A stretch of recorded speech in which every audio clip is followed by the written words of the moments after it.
Today's story is about a night of celebration that turned into a scene of absolute incomprehensible horror. It happened on a night when the whole world was looking forward to a fresh start, only to find that for some, the clock would stop exactly at midnight.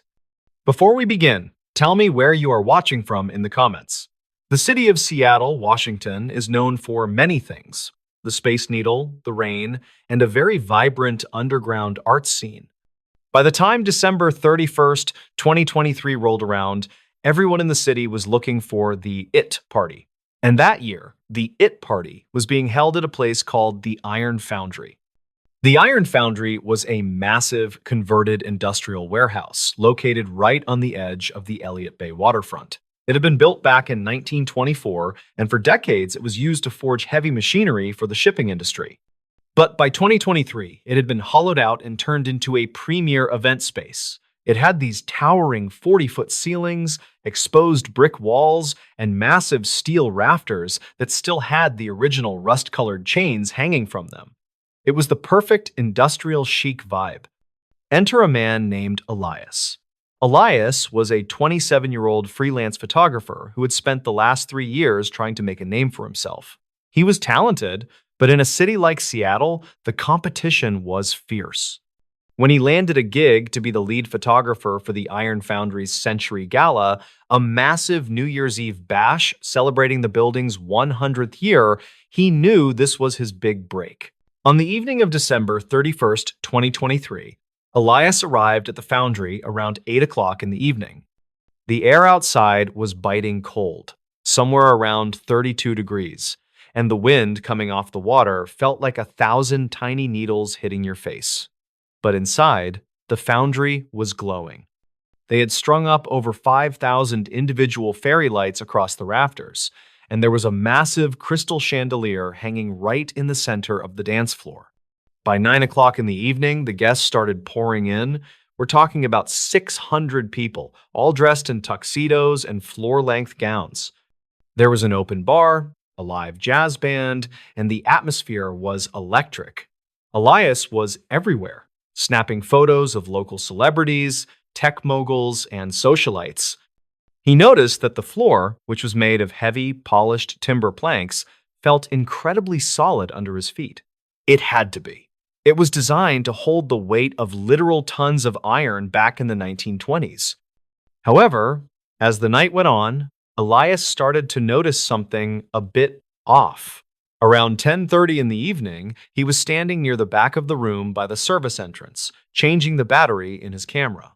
As he leaned against one of the massive brick pillars, he felt a vibration.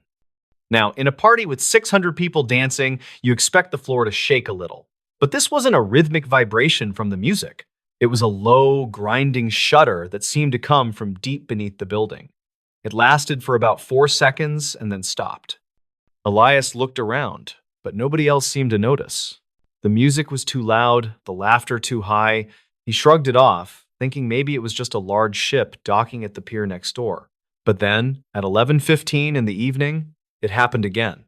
This time, it was louder. A sharp crack echoed through the room, sounding like a gunshot.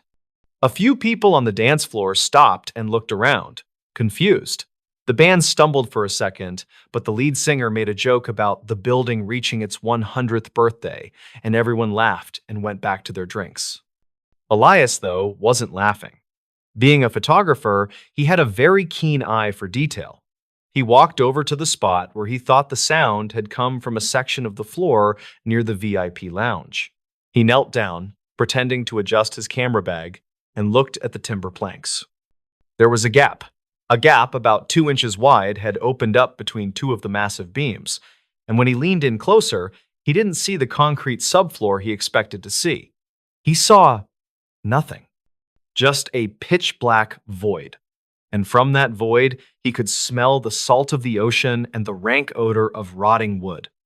He realized in that moment that this part of the foundry wasn't built on solid ground. It was built on an old pier system, wooden pilings driven into the mud of the bay a century ago. Elias found the event coordinator, a woman named Sarah, who was frantically checking her watch. He pulled her aside and said, "Sarah, I think there's something wrong with the floor. There's a structural gap opening up near the VIP section. Sarah looked at him like he had two heads. Elias, she said, it's 11:45 in the evening. We have 15 minutes until the biggest countdown in the city. The building has been here for 100 years. It's fine. Just keep taking pictures. Elias tried to protest, but Sarah had already disappeared into the crowd. Elias stood there, heart racing. He looked at the 600 people in the room. They were all moving toward the center of the floor for the big countdown. 600 people, all concentrated in one single area. If you do the math and assume the average person weighs 160 pounds, that is 96,000 pounds of human weight concentrated on a floor that was currently groaning. At 11:55 in the evening, the energy hit a fever pitch. The band stopped playing, and a giant digital clock projected onto the brick wall began the final 5-minute count. Elias felt a sense of impending doom. He didn't want to be that guy who ruined New Year's, but his gut was screaming at him. He moved toward the exit, pushing through the crowd. He got to the heavy steel doors and stepped out onto the loading dock into the freezing night air. He took a deep breath, trying to calm down. He told himself he was being paranoid. Inside, he could hear the crowd starting the final count. 10. Elias looked through the glass window of the door. He saw the sea of happy faces, their glasses raised. 9. He saw Sarah, the coordinator, smiling and holding a bottle of champagne. 8. The grinding sound returned, but this time it didn't stop. It was a continuous, deafening roar of wood splintering. 7. Elias saw the massive crystal chandelier in the center of the room begin to sway. Not just a little bit, but a violent, swinging motion. 6. The projector on the wall flickered. The brickwork began to shower dust down onto the guests. 5. Suddenly, the music cut out. The lights flickered and died, plunging the room into darkness, except for the glowing red numbers of the countdown clock. 4. In the dim red light, Elias saw the center of the dance floor simply vanish. There was no slow creak. It was an instantaneous, catastrophic failure. The timber planks snapped like toothpicks. 1 second, there were hundreds of people jumping and cheering, and the next, there was only a gaping hole. 3. The screams started. But they weren't the screams of a party. They were the sounds of pure, unadulterated terror. Because the foundry was built over the water, those people weren't falling onto a basement floor. They were falling 20 feet down into the freezing, black, 45-degree waters of Elliott Bay, trapped under the weight of the very timber and steel that was supposed to protect them. 2. Elias watched in horror as the rest of the floor began to unzip. The structural failure was cascading. The massive steel pillars that held up the roof were losing their footing. One of the pillars shifted, and the roof above the dance floor began to cave in. 1. The countdown clock hit 0. The Happy New Year banner, which was rigged to drop from the ceiling, fell into the abyss. But there was no cheering. There was only the sound of rushing water and the groans of dying machinery. Elias didn't wait. He pulled out his phone and dialed 911. The operator answered almost immediately. 911. What is your emergency? Elias was hyperventilating. The Iron Foundry, Pier 54. The floor collapsed. Hundreds of people are in the water. You need everybody. Police, fire, Coast Guard, now. As he stood on that loading dock, Elias could hear the people below. The water in the bay was so cold that cold shock response would set in within seconds. When you hit water that cold, your body's natural instinct is to gasp.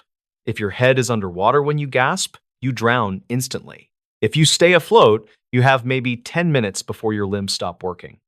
Within 5 minutes, the first sirens could be heard. Seattle Fire Department arrived with 4 engines and 2 ladder trucks, but when they looked inside the building, they realized the situation was even worse than reported. The collapse had severed the main gas line. One of the firefighters, a veteran named Miller who had been on the force for 22 years, later said it was the most haunting thing he'd ever seen. He stood at the edge of the jagged floor, shining a high-powered flashlight down into the hole. He could see dozens of people clinging to floating pieces of timber. He saw the sequins of evening gowns shimmering in the dark water. But then, he smelled the gas. "Everyone out!" Miller shouted. "No sparks! No lights! Get out now!" But it was too late. Somewhere in the wreckage, a severed electrical wire sparked. The explosion didn't level the building, but it sent a fireball through the upper rafters, causing the remaining part of the roof, the part that hadn't collapsed, to come crashing down. This created a pancake effect. The heavy roof debris fell onto the floor, which then fell onto the people already struggling in the water below. By 2 o'clock in the morning on January 1st, 2024, the scene was a nightmare. The Coast Guard had sent 3 boats to circle the pier, pulling anyone they could find out of the water. Divers were sent down into the dark, debris-filled bay, but the visibility was zero. They had to feel their way through a forest of jagged wood and twisted metal. Elias stayed there the whole night. He sat on the bumper of an ambulance, wrapped in a shock blanket. He watched as they brought the survivors out. Some were blue from the cold, shivering so hard they couldn't speak. Others were silent, staring off into nothing. Then, they started bringing out the black bags. The final tally was staggering. Out of the 600 people at the gala, 112 did not make it through the night. 48 had drowned in the initial collapse, and the rest were lost to the explosion or the hypothermia that followed. But here is where the story gets truly strange. When the investigators from the National Transportation Safety Board and structural engineers began their sweep of the wreckage on January 2nd, 2024, they found something that made no sense. They were looking at the main support pilings, the giant wooden poles that go from the building down into the seabed. These pilings are usually treated with creosote to prevent rot and are inspected every 5 years. According to the city records, the Iron Foundry had passed its inspection in 2021. However, when they pulled one of the central pilings out of the mud, they saw that it hadn't just rotted. It looked like it had been eaten, but not by a natural organism. There were perfectly circular holes, exactly 3 inches in diameter, bored straight through the center of the 12-inch thick oak pilings. The engineers counted over 200 of these holes across the entire support system. It looked like the building had been standing on Swiss cheese. When they analyzed the interior of the holes, they found traces of a high alkaline chemical compound that shouldn't exist in the Puget Sound. It was a substance that practically dissolved organic matter on contact. The investigation went on for months. They looked into the owners of the building, the inspection company, and even local shipping companies to see if there had been a chemical spill, but they found nothing. No records of that chemical being sold or transported in the state of Washington. Then, an anonymous whistleblower from the city's archives department sent a package to the local news. Inside was a set of blueprints for the Iron Foundry dating back to 1924. On the original blueprints, there was a handwritten note in the margins of the foundation page. It said, "Do not build over the salt well. The ground here does not belong to the city." The salt well was a local legend from the 1800s. The indigenous tribes of the area had warned the early settlers that there was a specific spot on the waterfront where the water ate the wood. They believed it was a vent to something much deeper, something that didn't like being covered up. The developers in 1924 had ignored the warning. They built the foundry anyway, and for 99 years, it held. But on that 100th year, during the loudest, heaviest moment in the building's history, whatever was down there finally finished what it started. Elias eventually moved away from Seattle. He stopped taking photos of parties. In fact, he stopped taking photos of people altogether. He moved to the desert in Arizona, as far away from the ocean as he could get. He still has his camera from that night. He never cleared the memory card. On that card, there is one final photo he took at exactly 11:59 and 59 seconds. It was a long exposure shot aimed at the dance floor right as the lights flickered. In the photo, because of the blur, you can see the people falling. But if you look at the very bottom of the frame, in the dark void where the floor used to be, you can see something else. It's not a piling, and it's not a piece of debris. It looks like a series of hundreds of pale, thin, elongated arms reaching up out of the black water, catching the guests before they even hit the surface. And that is why Elias doesn't go near the water anymore. because he knows that while the world was shouting Happy New Year, something else was finally getting its invitation to the party. Today's story is about a manhunt that sounds like it was written for a Hollywood action movie, but it is 100% true. It involves a man who possessed superhuman endurance, a man who could vanish into thin air, and a man who triggered the first ever aerial police chase in history. Before we begin, tell me where you are watching from in the comments. Now, let's get into the story. To understand how impossible this story is, you first have to understand the environment. We are going to the far northern edge of Canada, to the Yukon and Northwest Territories border. The year is 1931. This is a place where the sun barely rises in the winter. The temperature routinely drops to 40, 50, sometimes 60 degrees below zero. It is a land of silence, snow, and death. If you make a mistake here, you do not just get hurt. You freeze solid. In July of 1931, a stranger arrived in the small settlement of Fort McPherson. He was a man of few words. In fact, he barely spoke at all. He was about 35 years old, with piercing blue eyes and a strong, stocky build. He told people his name was Albert Johnson. Now, in the North, people tend to be private. They do not ask too many questions. But Albert Johnson was different. He was not just private. He was hostile. He bought supplies, flour, sugar, a rifle, and ammunition, and then he floated down the Peel River on a makeshift raft. He eventually found a spot on the banks of the Rat River to build a cabin. But this was not a normal cabin. Most trappers build a simple shack to keep the wind out. Albert Johnson built a fortress. He cut down trees and built a small, squat cabin, roughly 8 feet by 10 feet. He sank the logs deep into the frozen ground. He cut shooting ports, small holes in the walls, so he could fire a gun in any direction without being seen. He built the door to be reinforced. It was as if he was preparing for a war. For the first few months, Johnson kept to himself. But in December of 1931, the local indigenous trappers began to notice something strange. Their traps were being triggered. Someone was springing them and hanging them in the trees. This is a huge violation of the unwritten code of the bush. You do not mess with another man's livelihood. The trappers complained to the Royal Canadian Mounted Police, the RCMP, or the Mounties. On December 26, 1931, a police officer named Constable Alfred King and a special constable named Joe Bernard decided to pay Albert Johnson a visit. It was a routine check. They just wanted to tell him to knock it off. They trekked 60 miles through the snow to get to Johnson's cabin. When they arrived, they saw smoke curling from the chimney. Johnson was inside. Constable King walked up to the door and knocked.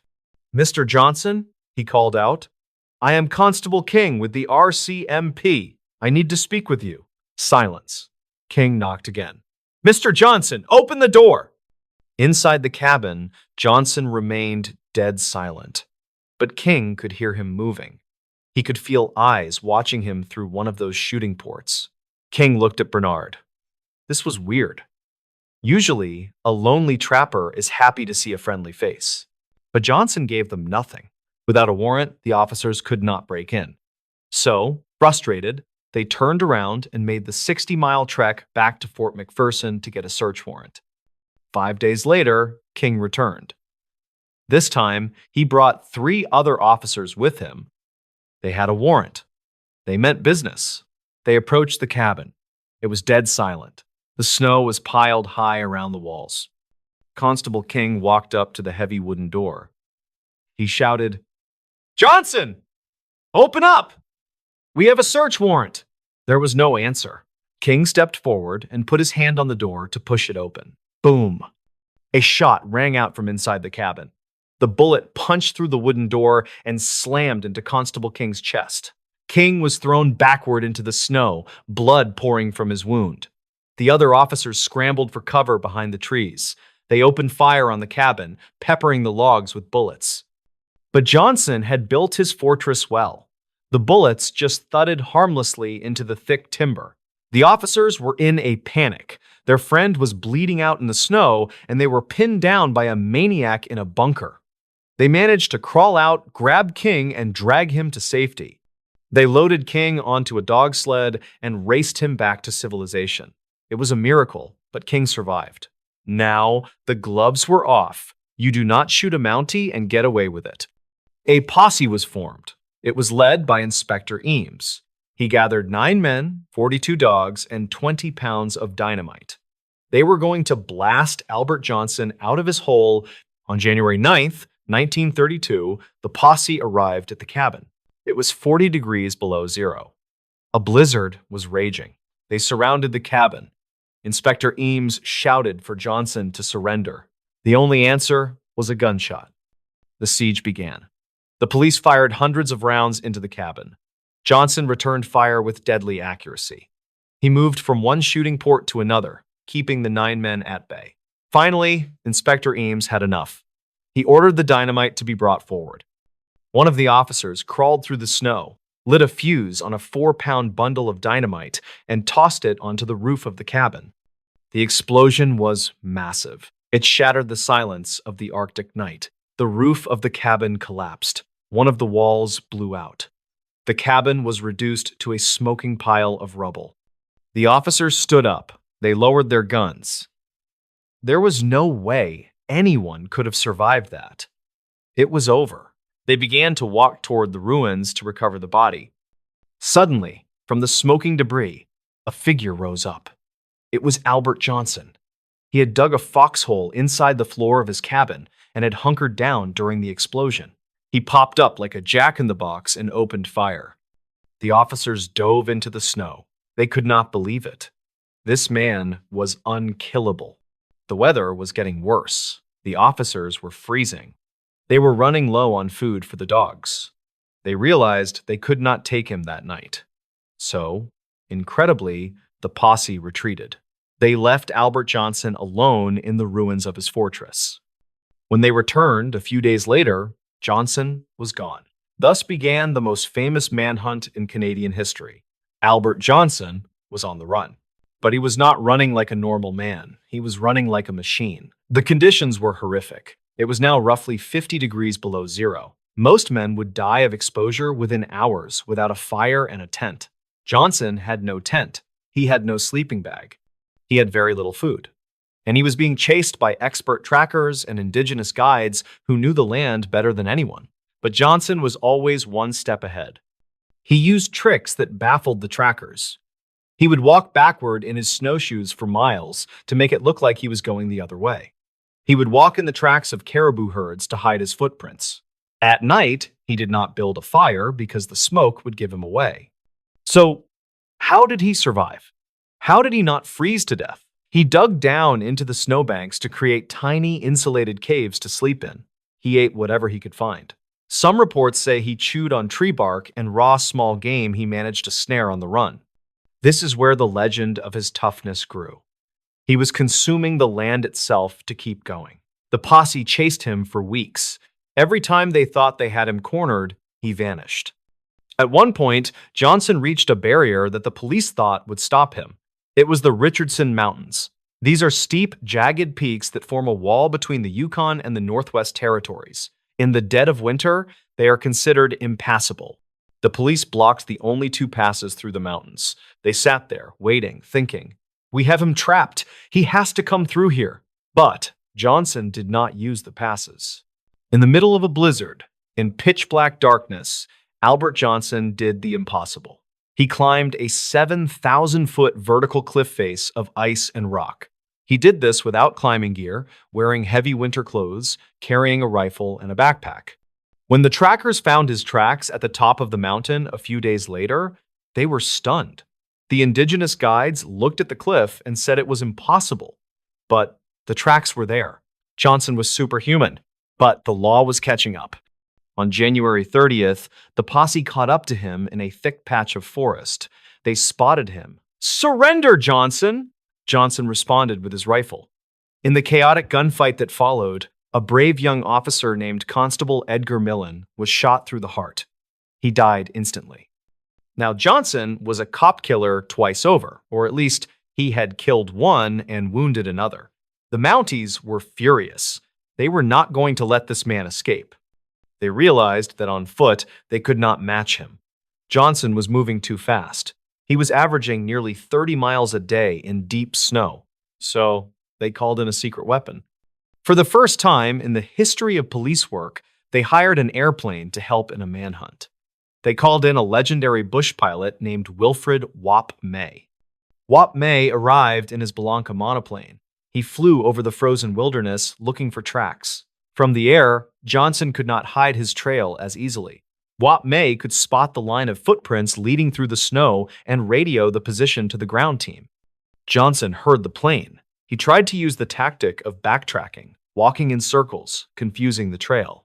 But the plane was relentless. On February 17th, 1932, the end finally came. The plane spotted Johnson walking down the middle of the frozen Eagle River. The high banks of the river made it hard for him to climb out quickly. The ground team, following the pilot's signals, came around the bend of the river. There he was, the mad trapper. He was about 300 yards away.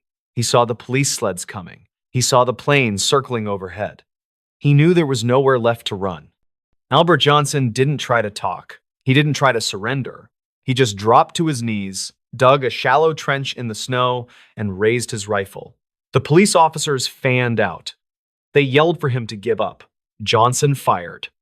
The shootout on the Eagle River was intense. Bullets were flying everywhere, kicking up sprays of ice and snow.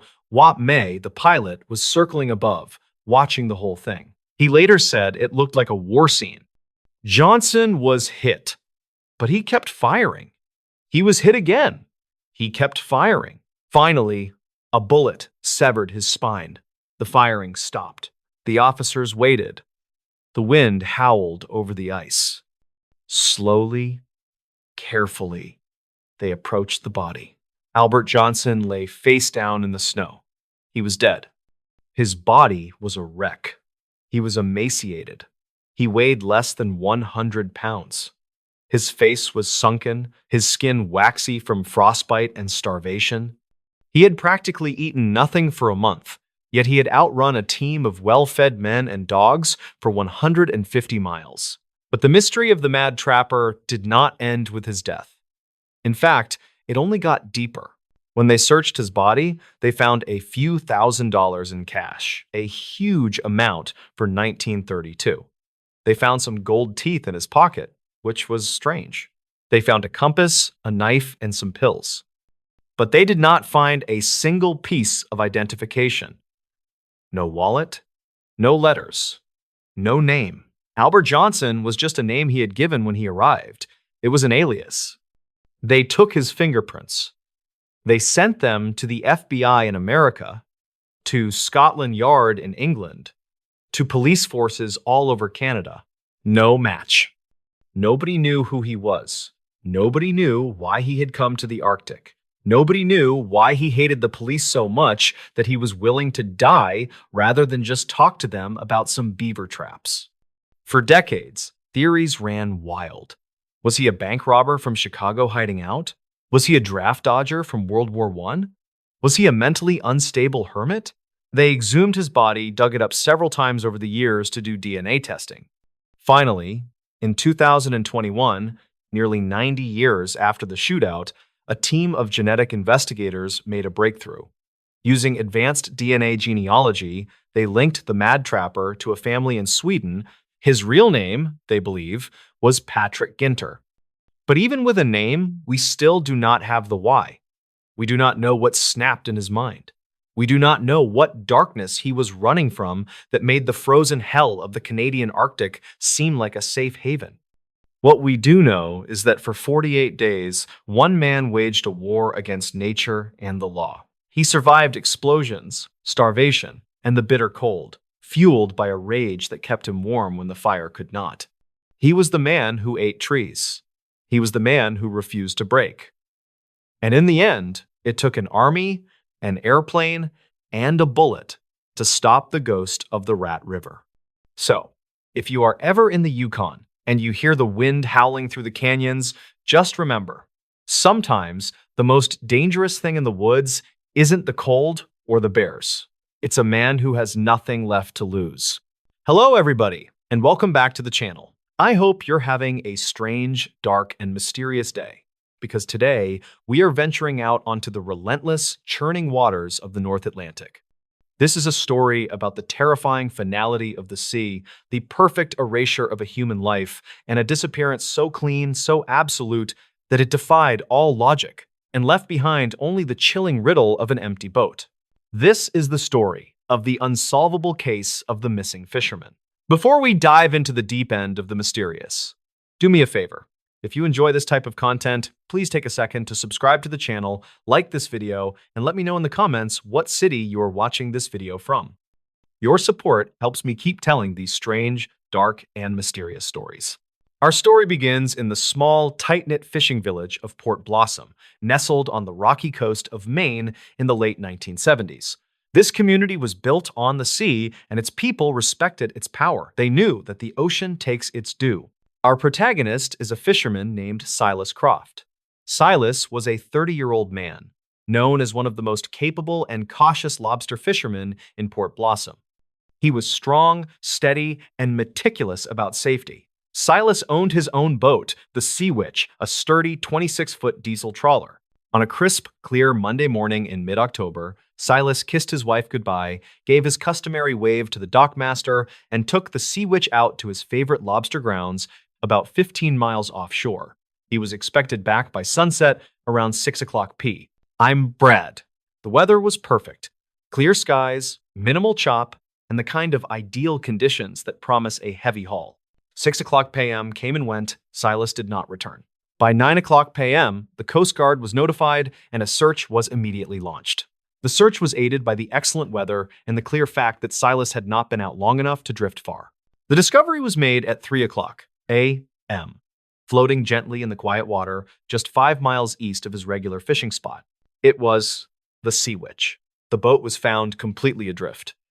But the scene was not one of wreckage or disaster. It was one of impossible, unsettling stillness. The Sea Witch was in perfect working order. The engine was off, but the starter was not engaged. The hull was undamaged. The bilge was dry. The boat was simply floating, untouched by the sea's violence. The Coast Guard team, led by a seasoned officer named Lieutenant Commander Harrison, climbed aboard. What they found inside immediately turned the case from a standard missing person report into a baffling maritime mystery. The evidence aboard the Sea Witch, the gear. The lobster pots, all 10 of them, were stacked neatly on the aft deck, ready to be deployed. The coils of heavy rope were organized and tied down, just as Silas had left them. The cabin. The tiny cabin was clean and undisturbed.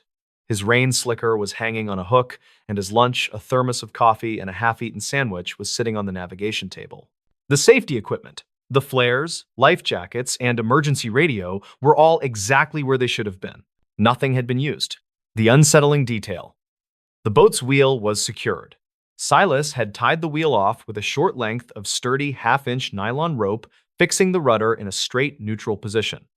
This was a common practice only when a fisherman intended to leave the helm for a brief, routine moment like making a sandwich or checking a bilge pump. It was clear Silas had stopped the boat, secured the wheel, and stepped away from the helm for what he thought would be a moment. But the most damning piece of evidence was found right in the center of the deck, near the sorting table. Lying on the wet wood was Silas's knife. It was his favorite tool, a heavy 9-inch carbon steel fillet knife, its blade razor sharp. Silas was meticulous. He never left that knife lying loose on the deck. It was always secured in its sheath on his hip. And resting beside the knife, pinned beneath the heavy blade, was a small 3x 5-inch scrap of paper. Commander Harrison carefully lifted the knife and unfolded the paper. It was a note, written hastily in Silas's own hand, clearly legible despite the dew. The note contained only 3 words. It is too quiet. The unsolvable mystery. The search for Silas Croft became an intense, massive operation, spanning hundreds of square miles of the North Atlantic. They searched for a body, for a life jacket, for any sign of a struggle. The sea gave up nothing. The physical evidence pointed to an impossible conclusion. Silas Croft had stopped his boat, secured his wheel, placed his knife and a note on the deck, and then, in a perfectly calm, non-emergency situation, walked off the side of his boat and vanished without a trace. The Coast Guard, unable to rationalize the event, suggested that Silas must have suffered a sudden, acute psychological break, written the note, and committed suicide. The people of Port Blossom, however, rejected this idea completely. Silas was not a depressed man. His note, "It is too quiet," was not a cry of despair. It was a cryptic professional observation. The fisherman knew what that phrase meant. The ocean, even on a calm day, is never truly silent. There is always the rush of the wind, the cry of gulls, the slap of the water, the whine of the engine, the distant drone of ships. When the ocean becomes too quiet, it means the natural background noise has stopped, and it is replaced by an unnerving, profound silence. Silas had experienced a localized atmospheric or oceanic anomaly, a pocket of silence that was so profound it compelled him to stop his work. But why would he leave his knife and write a note? The only person who provided a clue was Silas's wife, who confessed that Silas had recently developed an odd habit. Before every trip, he would take his knife, tap the deck 3 times, and repeat a small, strange phrase he refused to explain. "Don't take the sound." A private investigator hired by the family focused on the only truly abnormal physical evidence, the 3-word note and the secured wheel. He believed that Silas had heard something in the silence that demanded his attention. He theorized that Silas had anchored his boat not to have lunch, but to get a better look at something floating nearby, something he didn't want to lose track of. But if he was going to look, why wouldn't he take his binoculars? Why leave the knife? The case went cold, haunting Port Blossom for decades. The Sea Witch was eventually salvaged, but the question of what happened to its captain remained unanswered. The second incident. The mystery reignited exactly 10 years later, in October 1988. Another fisherman from Port Blossom, a man named George Harper, was fishing in the exact same spot where the Sea Witch was found. The weather was again unnaturally calm. George returned to Port Blossom that evening, visibly shaken. He stumbled off his boat and immediately went to the Coast Guard station, where he demanded to speak only to Commander Harrison, who was still serving in the area. George recounted a terrifying experience. He had been pulling in his lobster traps when the engine on his boat suddenly stalled, despite being brand new and flawlessly maintained. He tried to restart it, but the ignition was dead. The moment the engine died, the silence descended. "It wasn't just quiet, Commander," George whispered to Harrison. "The air felt thick, heavy. The gulls stopped flying. The water, it stopped moving. It was like I was floating in a tank of glass." George, terrified, grabbed his radio to call for help.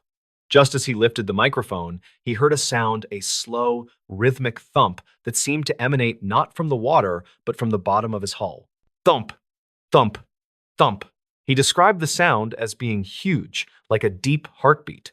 George said he felt an overwhelming, irresistible urge to look over the side of the boat. He walked to the stern, resisting the urge to open his mouth or make any noise. As he reached the railing, the rhythmic thumping stopped. In its place, George heard a whisper, faint and dry, that seemed to come from the deep water directly beneath him. The whisper spoke a single complete sentence. "The sound is needed now." George was paralyzed with terror. He dropped to the deck and crawled back to his cabin, where he found his rifle. He sat there, pointing the rifle at the water for 2 hours, until, suddenly, the silence broke. The gulls cried, the water lapped, and the engine on his boat suddenly roared back to life without him touching the ignition. He raced back to shore. He explained that Silas Croft hadn't committed suicide, nor had he been the victim of a random event. Silas had encountered an entity in that patch of ocean, something ancient and sentient that required silence to reveal itself, and demanded sound as a form of payment or tribute. George theorized that Silas, a man who knew the rules of the sea, had heard the call in the silence. He anchored the wheel and placed his knife down as a mark of respect and neutrality. Then, he went over the side, not to commit suicide, but to investigate the unearthly silence, thinking his silence would protect him. But the note, "It is too quiet," was the last noise he ever made. It was his final, fatal mistake, a word spoken, a sound made, which was immediately taken by whatever lay beneath the still water. Commander Harrison was skeptical, but the sheer terror in George's eyes was undeniable. He filed the report, classifying the event as an isolated anomaly. But George Harper quit fishing that day. He moved inland and never spoke of the sea again. He left Port Blossom knowing that in that particular stretch of the North Atlantic, the rules of physics and biology do not apply. If you stop your boat and the world falls silent, you have to be perfectly still, because the quiet entity is listening, and if you give it any sound, a word, a sigh, or the small thump of a body hitting the water, it will take the sound, and you, forever. And that, ladies and gentlemen, is the strange, dark, and mysterious story of the unsolvable case of the missing fisherman. Until next time, take care of yourselves. Hello, everybody, and welcome back to the channel. I hope you're having a strange, dark, and mysterious day, because today we are exploring a chilling piece of urban folklore that migrated from the deep woods into a concrete city. This is a story about a very simple rule, a test of will, and the absolute terrifying consequence of breaking one single vital command. This is the story of Don't Look Up When You Hear the Whistle. Before we dive into the deep end of the mysterious, do me a favor. If you enjoy this type of content, please take a second to subscribe to the channel, like this video, and let me know in the comments what city you are watching this video from. Your support helps me keep telling these strange, dark, and mysterious stories. Our story begins in the vast, dense urban landscape of New York City, specifically within the sprawling, aged tunnels of the subway system in the late 1970s. This subterranean world is already a place of shadows, noise, and isolation, a perfect crucible for a strange, dark, and mysterious tale. Our protagonist is a young transit worker named Michael Rivera. Michael was in his early 20s, working as a signal maintainer, a dangerous, lonely job that required him to walk miles of dark track, checking and repairing communication lines and track switches, often in the dead of night. Michael was an educated man, highly skeptical of the ghost stories and urban legends that permeated the subterranean world of the transit workers. He dismissed talk of tunnel monsters and forgotten spirits as nonsense. However, one piece of folklore was repeated with such chilling seriousness by the veterans that even Michael paid attention. The rule of the midnight whistle. The old-timers warned every new recruit. If you are down in the tunnels alone between 2 a.m. and 4 a.m. and you hear a whistle, a clear, sharp, solitary note, you stop dead. You cover your head, and you do not, under any circumstances, look up. When Michael pressed the veterans for details, why? What happens? They would just shake their heads, their eyes holding a distant, genuine fear. It's not for seeing, kid. It's for hearing. If you look up, you become part of the sound. On a freezing Friday night in February, Michael was assigned to a deep stretch of track near a decommissioned subway loop, a massive, forgotten section known to be utterly silent and rarely used. At 2:30 a.m., Michael was deep in the tunnel, his helmet lamp cutting a lonely beam through the perpetual darkness. He was tightening a relay box, the metallic clink of his wrench, the only sound in the oppressive silence. He was focused on his work when it happened. He heard the whistle. It was not the sound of a train brake or a security guard's signal. It was a single, pure, high-pitched note, a sound so perfectly pitched and clear that it seemed to vibrate in the bone behind his ear. It sounded exactly like the sound made by blowing sharply across the top of an empty glass bottle, amplified tenfold. The sound was shockingly close directly above him, resonating through the concrete arch of the tunnel roof. Michael froze instantly, dropping his wrench. The sound of the falling metal hitting the rail echoed for a long moment, but the whistle continued, holding that perfect, crystalline note. The old-timer's warnings flashed into his mind. Don't look up! He immediately bent down, tucking his head between his knees, covering his helmet with his gloved hands. He kept his eyes squeezed shut, listening to the impossible sound. The whistle did not stop. It held the note for what felt like an eternity, 30 seconds, then a full minute. The sound was so intense that it began to feel less like a whistle and more like a massive, sustained pressure, a physical force pushing down on the top of his skull. Then he heard something else, a sound of movement, faint but massive, scraping against the ceiling of the tunnel directly above him. It was a thick, wet shh, like a huge piece of canvas being dragged slowly across rough concrete. The sound was directly correlated with the whistle. The movement seemed to be generating the sound, or perhaps the sound was the movement. Michael's curiosity, the primal human need to understand, began to claw its way through his fear. What could make that sound? It was too big for a rat, too slow for a passing car, and too soft for a train. He felt an almost irresistible compulsion to raise his head, to turn his helmet lamp up, and to catch a glimpse of the thing moving across the ceiling. He fought it. He repeated the warning mantra in his mind. Don't look up. Don't look up. Finally, after what he calculated was almost 3 full minutes, the scraping sound and the whistle note abruptly stopped. The silence that followed was total and profound, broken only by Michael's frantic, shallow breathing. He waited another full minute, listening intently. Nothing. Slowly, carefully, Michael stood up. He left the wrench and his tools behind. He scrambled out of the tunnel and ran to the nearest emergency access ladder, climbing out and back into the cold, rational world of the surface.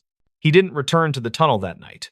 He called his supervisor, reporting a severe, localized electrical failure that necessitated immediate evacuation. He went home, shaken but alive. He was sure he had experienced a bizarre sensory illusion caused by stress and isolation, coupled with the old wives' tales. But the next day, the incident was far from over. Michael was back on the job, working in the main maintenance yard, trying to forget the whistle when his supervisor pulled him aside. "Rivera, we have a problem. We need you to go back to that abandoned loop you were working on last night." "What's the issue, sir?" Michael asked, his stomach tightening. "We sent a cleanup crew in after you reported the failure. They found your tools, but they also found something else. Something disturbing."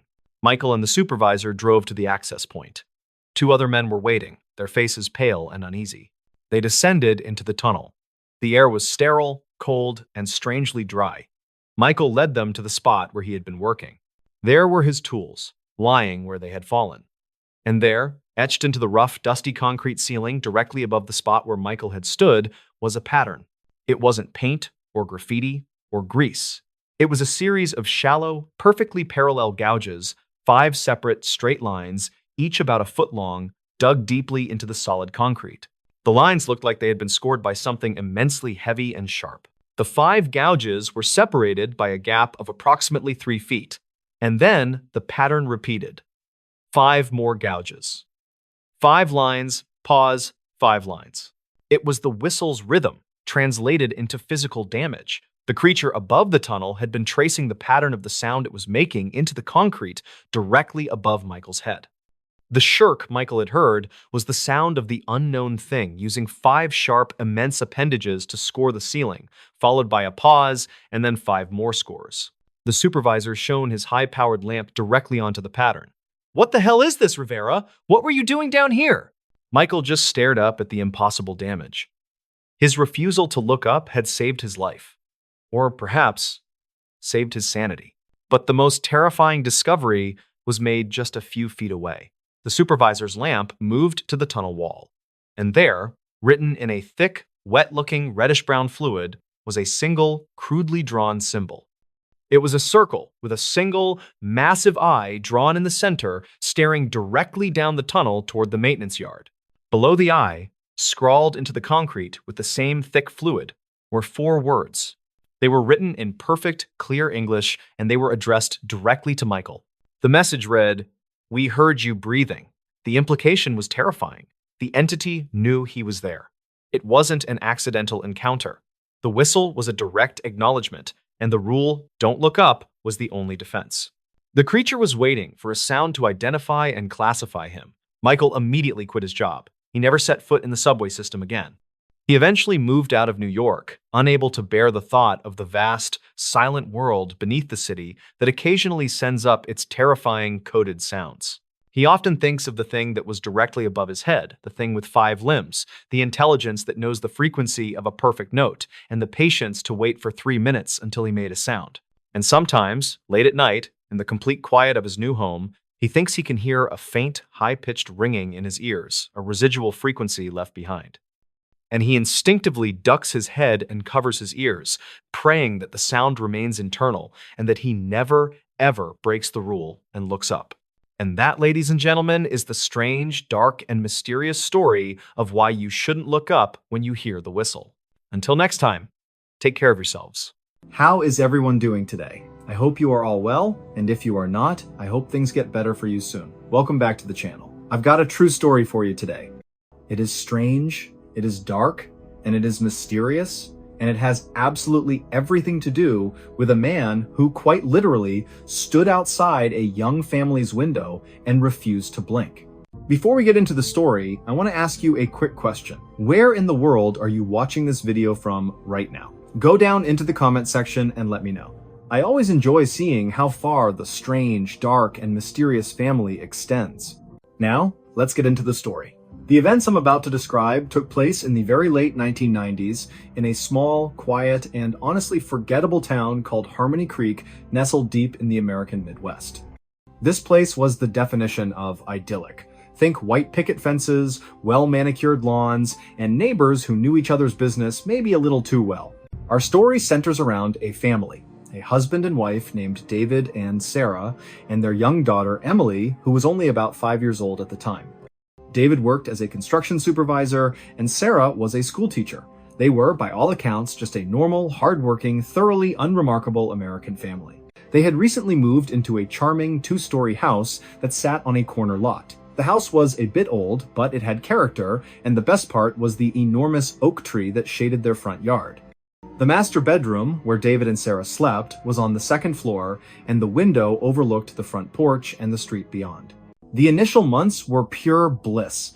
Everything was settling into a rhythm. Emily was happy in her new school, David's commute was short, and Sarah was busy decorating the new home.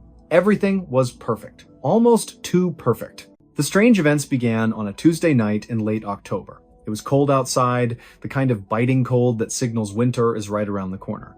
David had been up late, doing some paperwork for work. Sarah had been asleep for hours. At around 1 o'clock in the morning, David finally decided to call it a night. As he walked past the master bedroom window, he glanced out, just as a habit, checking to see if the garage door was closed. The streetlights cast a dim, sickly yellow glow over their front lawn. And that is when he saw it. Standing perfectly still, right at the edge of their lawn, just where the oak tree began, was a man. David frowned. It was 1 o'clock in the morning. Who would be just standing there? He figured it was maybe a lost neighbor, or maybe someone waiting for a ride. The man was dressed simply in a dark coat and dark pants. He was facing the house, specifically, he was facing their master bedroom window. David, slightly annoyed, waited a few seconds, assuming the man would move, or maybe look away. The man did neither. He just stood there. Now, David was a big man, a practical man. He wasn't easily rattled. He walked right up to the window, cupped his hands around his eyes to block the reflection, and stared back. What he saw next sent a little jolt of unease down his spine. The man wasn't just standing there, he was looking directly up at the window. And his face was completely devoid of expression. It was blank. And here is the strangest detail. David realized the man hadn't moved a muscle, and he hadn't blinked. Not once. David continued to stare, trying to figure out what was happening. Was this a prank? Was the man drunk? David tapped lightly on the glass. Nothing. The man was frozen, looking up. Finally, David felt a rush of anger and adrenaline. He yanked the window open, letting in a blast of cold air, and he yelled, "Hey, can I help you?" The man didn't flinch. He didn't react to the sound, the cold air, or David's shout. He just kept staring, his eyes wide, unblinking, fixed on David. This was not normal. This was not a lost neighbor. David quickly slammed the window shut, locked it, and then hurried over to the bedside table to grab his phone. He dialed the non-emergency police line. He explained the situation, feeling a little foolish as he did so. Yes, an individual is standing on my lawn, staring at my window. No, he hasn't done anything. Yes, he's just standing there. The dispatcher, probably used to dealing with far stranger things, assured him they would send a patrol car to check it out. David then sat by the window, peeking through the curtain. The man was still there, a dark, unsettling silhouette against the weak glow of the streetlight. After maybe 10 minutes, David heard the distant wail of a siren getting closer. As the lights from the approaching police cruiser rounded the corner, David watched. The man was still there. The police car pulled up to the curb. The officer, a young man, stepped out, shone his bright flashlight directly at the figure, and spoke. David couldn't hear the exact words, but he saw the officer gesture, clearly asking the man to move along. And here is where the story takes a sharp left turn into the strange. The man, the one who had been frozen solid for the last 15 minutes, suddenly and silently turned his back to the house. He didn't walk, he just slowly pivoted on the spot.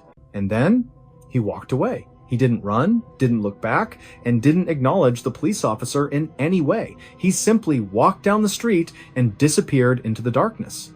The officer looked up at David's window, gave a brief shrug, and drove off.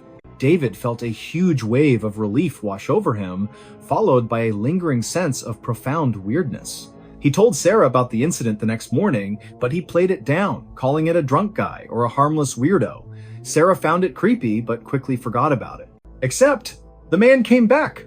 Exactly 1 week later, on Wednesday night, David was woken up by a tiny, high-pitched scream. It was Emily, their 5-year-old daughter. David bolted out of bed and rushed to her room. Emily was sitting up, trembling, tears streaming down her face. "Daddy, the man," she whispered, her voice barely audible. "The man is looking." Emily's room was on the first floor, facing the backyard. The window was low, easily accessible from the ground. David looked at the window, which was thankfully covered by thick, dark curtains. "What man, sweetheart?" David asked, trying to keep his voice calm. "The standing man," she insisted, pointing a small finger towards the curtain. "He was at the window."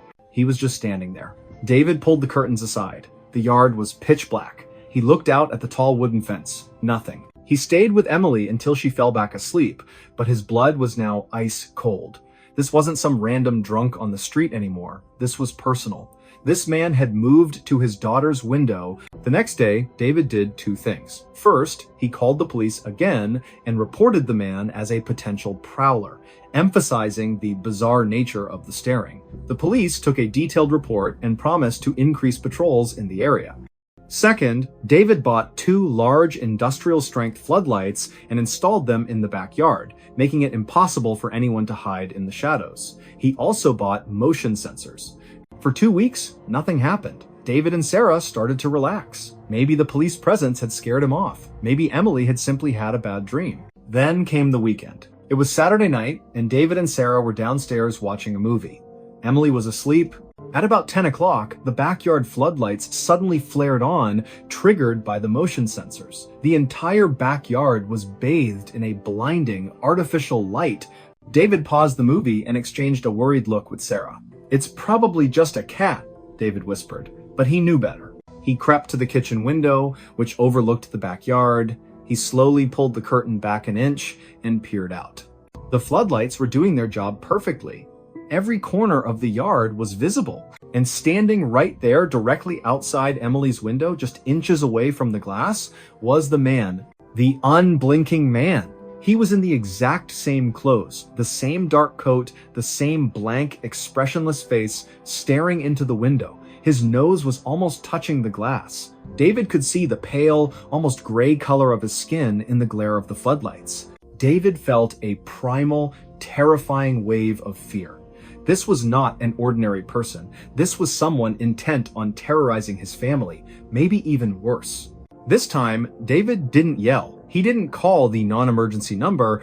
He grabbed the baseball bat he kept by the back door and, with a controlled fury, threw open the kitchen door and ran into the backyard. "Get off my property, now!" David roared, raising the bat. The man didn't move. He didn't even turn his head. He continued to stare fixedly at Emily's window. It was as if he hadn't heard David at all. David sprinted across the lawn. He was only 10 feet away, maybe less. He could see the man's unmoving eyes, the lack of a single blink, the absolute stillness. Just as David was about to swing the bat, something truly unsettling happened. The man did not run, he did not fight. He simply lowered his gaze from the window to the ground, and then, without making a sound, he began to sink. David skidded to a stop, his bat held high. He blinked rapidly, thinking the bright lights were playing tricks on his eyes. The man was sinking into the lawn. Slowly, silently, he was descending into the soft earth, as if he were made of smoke or liquid. His shoes disappeared first, then his ankles, then his dark trousers. David stood there, dumbfounded, adrenaline replaced by sheer, pure terror. In less than 3 seconds, the man was gone. There was no hole left behind, no disturbed earth, just the perfectly manicured lawn bathed in the blinding light of the floodlights. David stood there for a long time, the baseball bat heavy in his hand, staring at the spot where the man had been. Sarah, terrified, came running out the door. "David, what happened? Where did he go?" David couldn't speak for a moment. He pointed weakly at the spot. He went down, into the ground. They called the police immediately. The officers arrived, skeptical but professional. They did a thorough search of the yard, the flower beds, and the entire perimeter.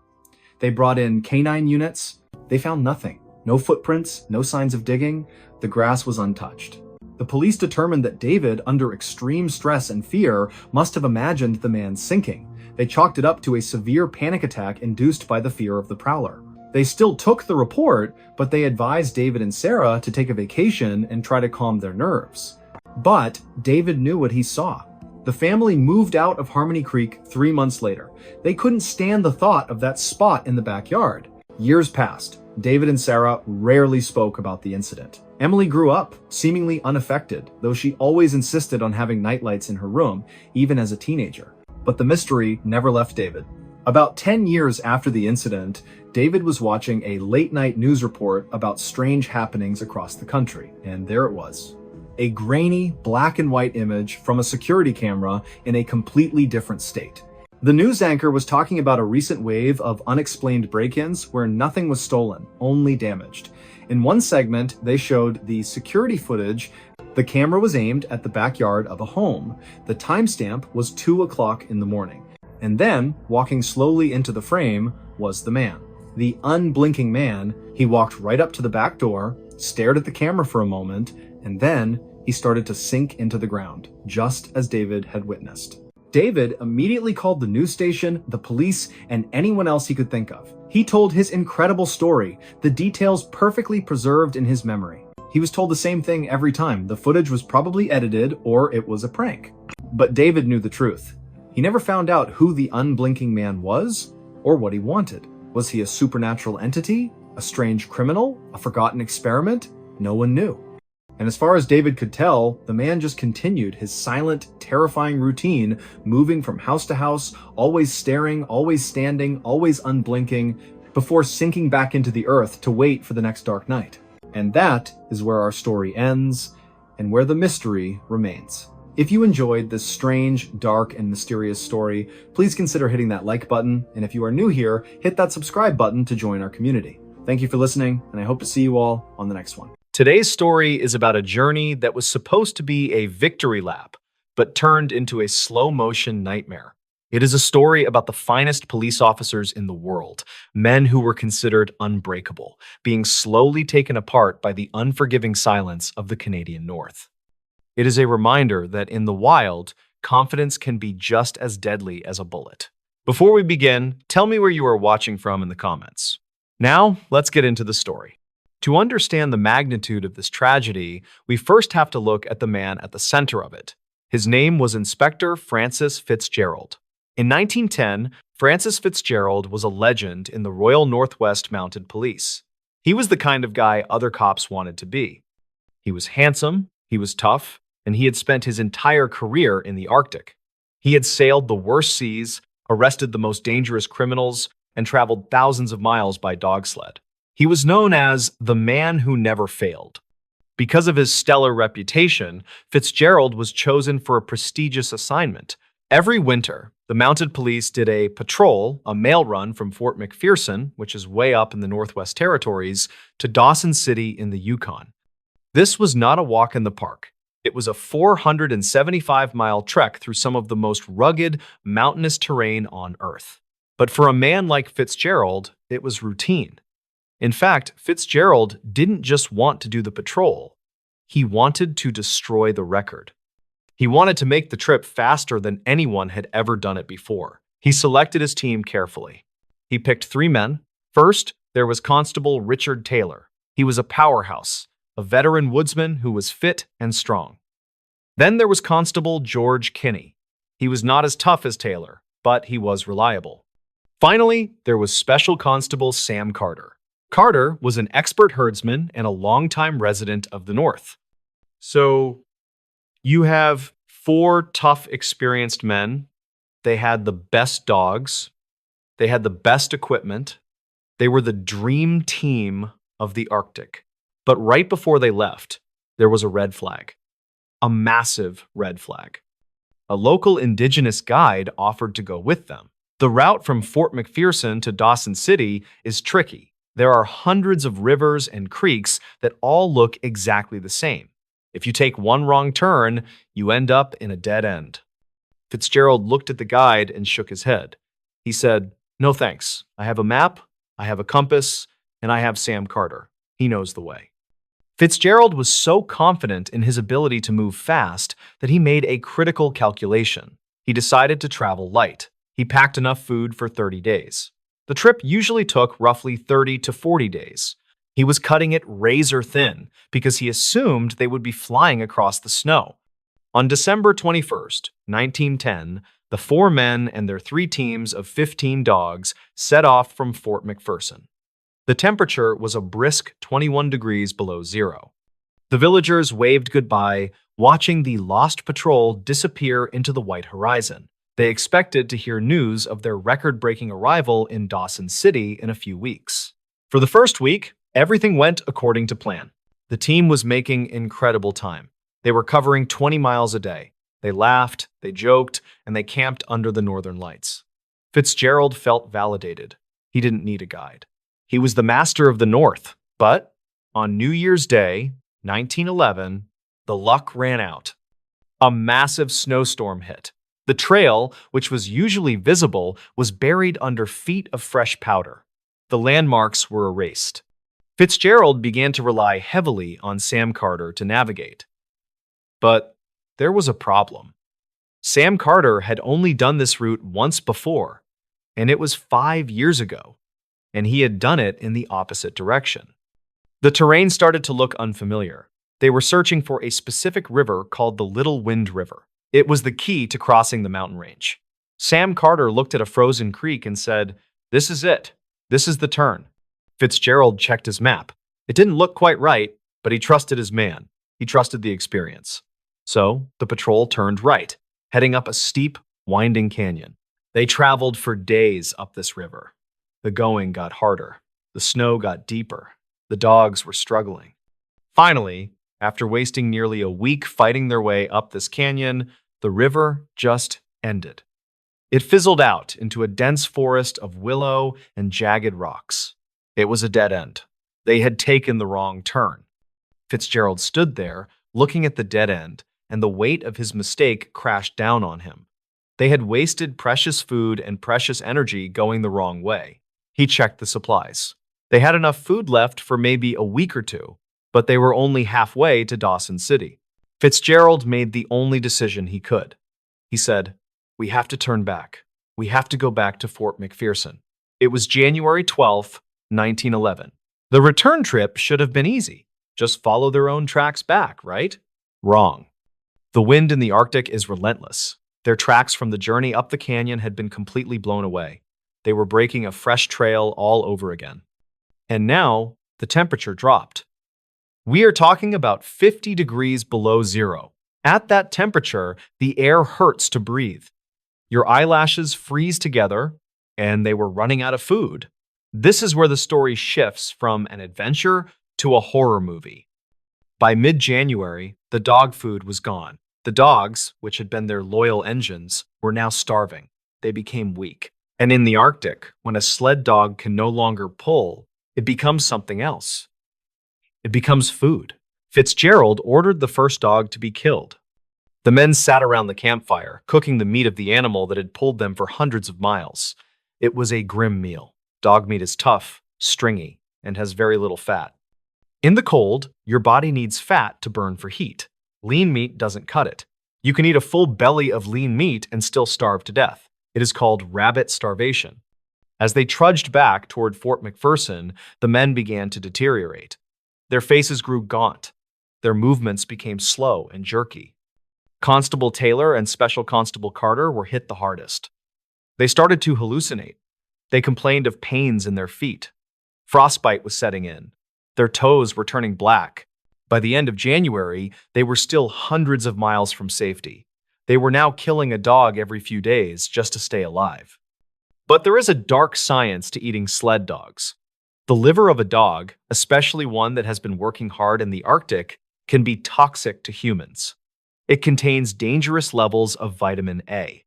But the men were so hungry, so desperate for anything that tasted like food, that they ate the livers too. This likely made them sick, causing their skin to peel and their heads to throb, adding to the misery. On February 5th, the group reached a breaking point. They were back at the river where they had made the wrong turn. But they were broken men. Taylor and Carter could barely walk. They were stumbling, falling, and crying out in pain.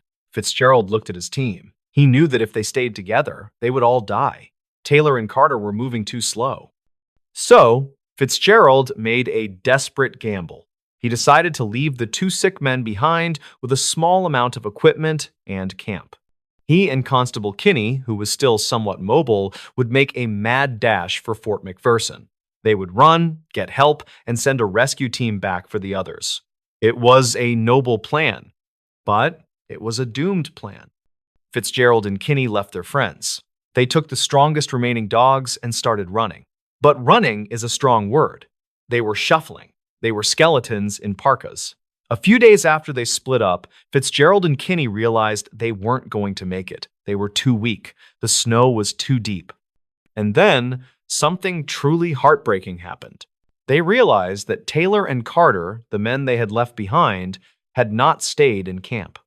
In a delirium of fear and madness, the two sick men had tried to follow them. Fitzgerald and Kinney stopped. They waited. Eventually, the two groups merged again. But now, nobody had any strength left. The dogs were all gone.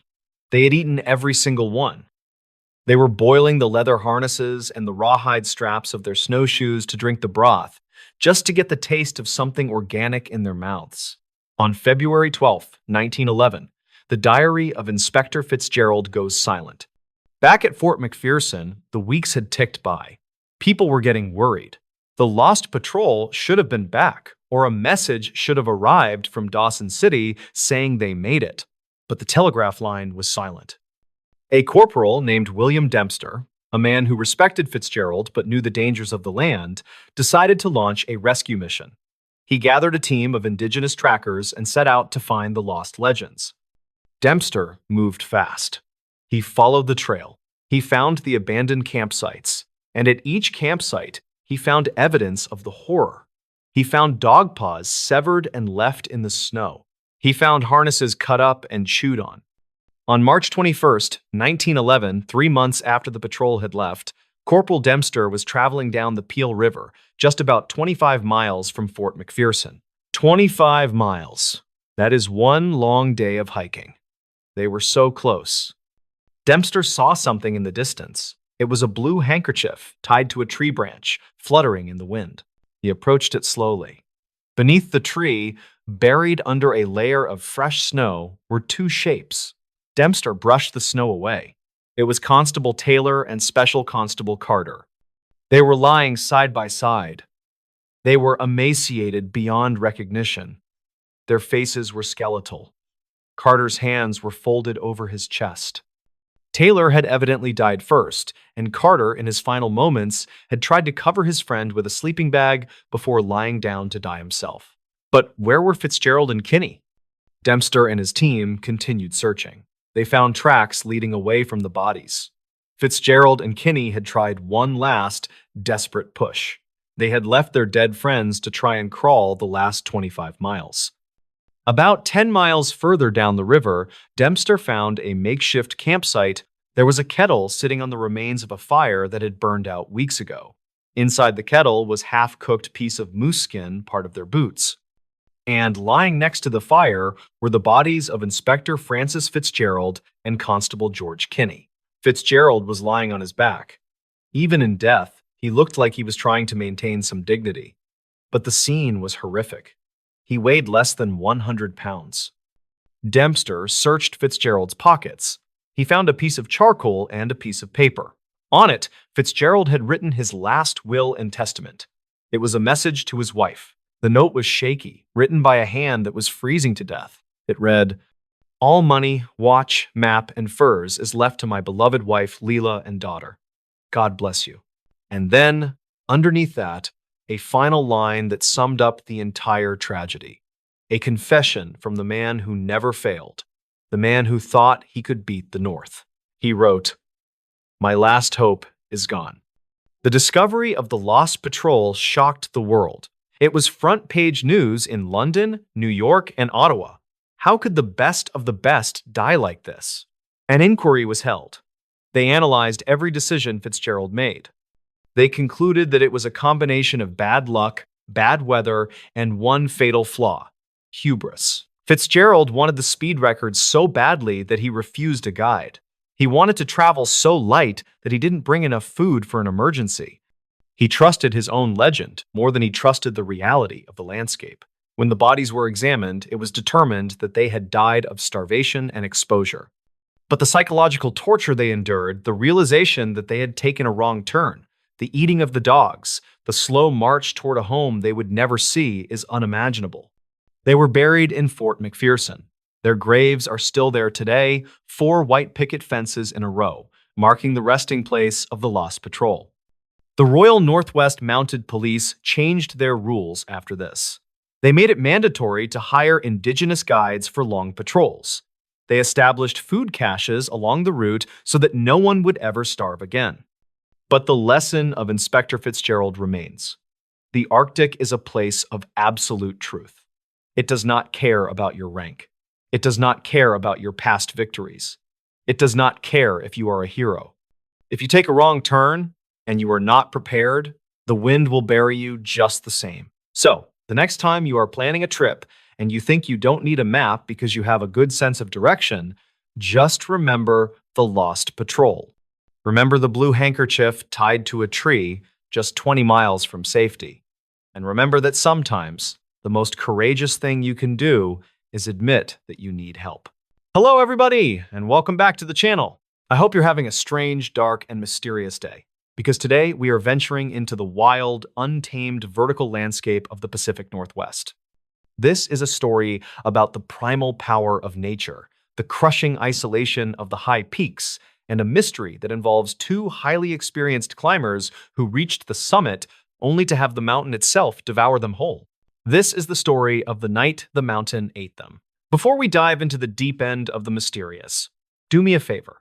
If you enjoy this type of content, please take a second to subscribe to the channel, like this video, and let me know in the comments what city you are watching this video from. Your support helps me keep telling these strange, dark, and mysterious stories. Our story centers on Mount Rainier, the colossal, glacier-covered stratovolcano that dominates the skyline of Washington state. Rainier is magnificent, but it is also one of the deadliest peaks in the world, responsible for hundreds of climbing fatalities. The event we are focusing on took place in the late summer of 1998. Our protagonists are 2 men, Ethan Cole and Marcus Bell. They were not tourists, they were seasoned professionals. Ethan was a veteran mountain guide with dozens of successful ascents of Rainier. Marcus was a highly skilled search and rescue technician. They were both physically impeccable and technically brilliant.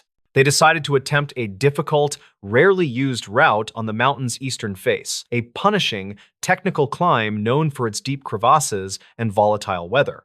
They planned a 4-day expedition, fully stocked with emergency supplies, satellite phones, and specialized mountaineering gear.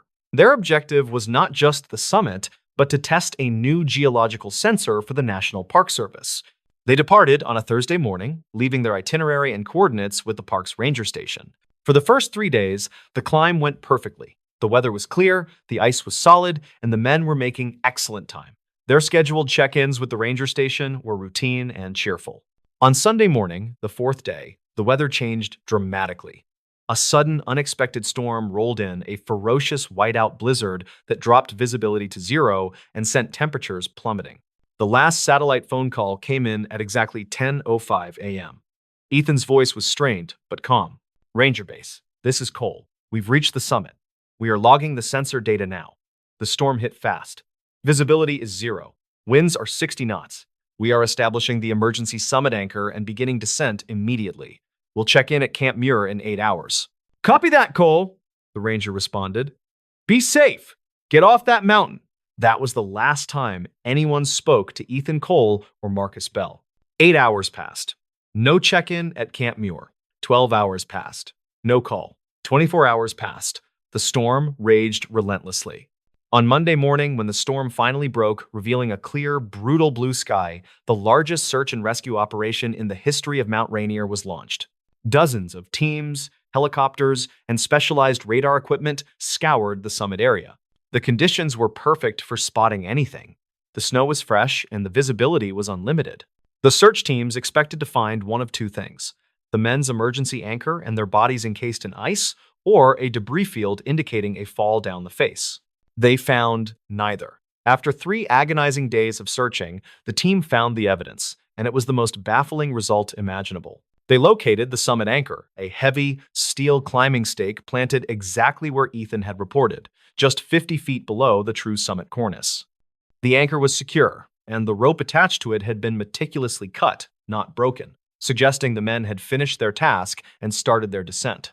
Following the rope track, they found the men's packs. The two large, brightly colored climbing backpacks were discovered neatly stacked, resting on a flat slab of rock near the edge of a small crevasse. The packs were full, containing food, extra clothing, and emergency beacons. Everything was there. But the men were gone. The most chilling discovery was made inside the packs. Attached to the harness of Ethan's pack was a waterproof nylon pouch. Inside, they found the last remaining piece of evidence, the digital camera used to record their climb, along with the prototype geological sensor. The sensor data was logged perfectly, recording the precise moment they reached the summit. The digital camera contained only 7 photographs. The first 6 were perfectly normal shots of the ascent, showing happy, confident men against stunning vistas. The final photograph was taken from the summit, 10 minutes after the final call to the base. It was a picture of the storm. The image was a swirling, opaque wall of white snow and wind, illuminated only by the camera flash. It captured the terrifying ferocity of the whiteout. But in the bottom left corner of the frame, there was a faint, blurry shape, a dark, irregular outline against the white snow. It was too indistinct to identify, but it looked unnaturally sharp, almost geometric. The men had been standing right there, packs stacked, rope anchored, camera in hand, and they had simply vanished. The subsequent investigation ruled out every rational explanation. Avalanche. There was no sign of an avalanche chute or debris nearby. Crevasse fall. The closest crevasse was shallow, and there was no damage to the lip of the crevasse or the snow surrounding it. Hypothermia. Exposure. The men had abandoned their full packs, which contained the gear that would have saved their lives. They would never willingly discard their emergency insulation and food in a whiteout. Foul play. Impossible. They were alone on the summit. The only physical evidence remaining was the faint, dark shape in the final photo, and a single, unexplainable finding from the geological sensor. The data from the prototype sensor showed that at the exact moment the final photograph was taken, the ground beneath their feet registered an impossible reading.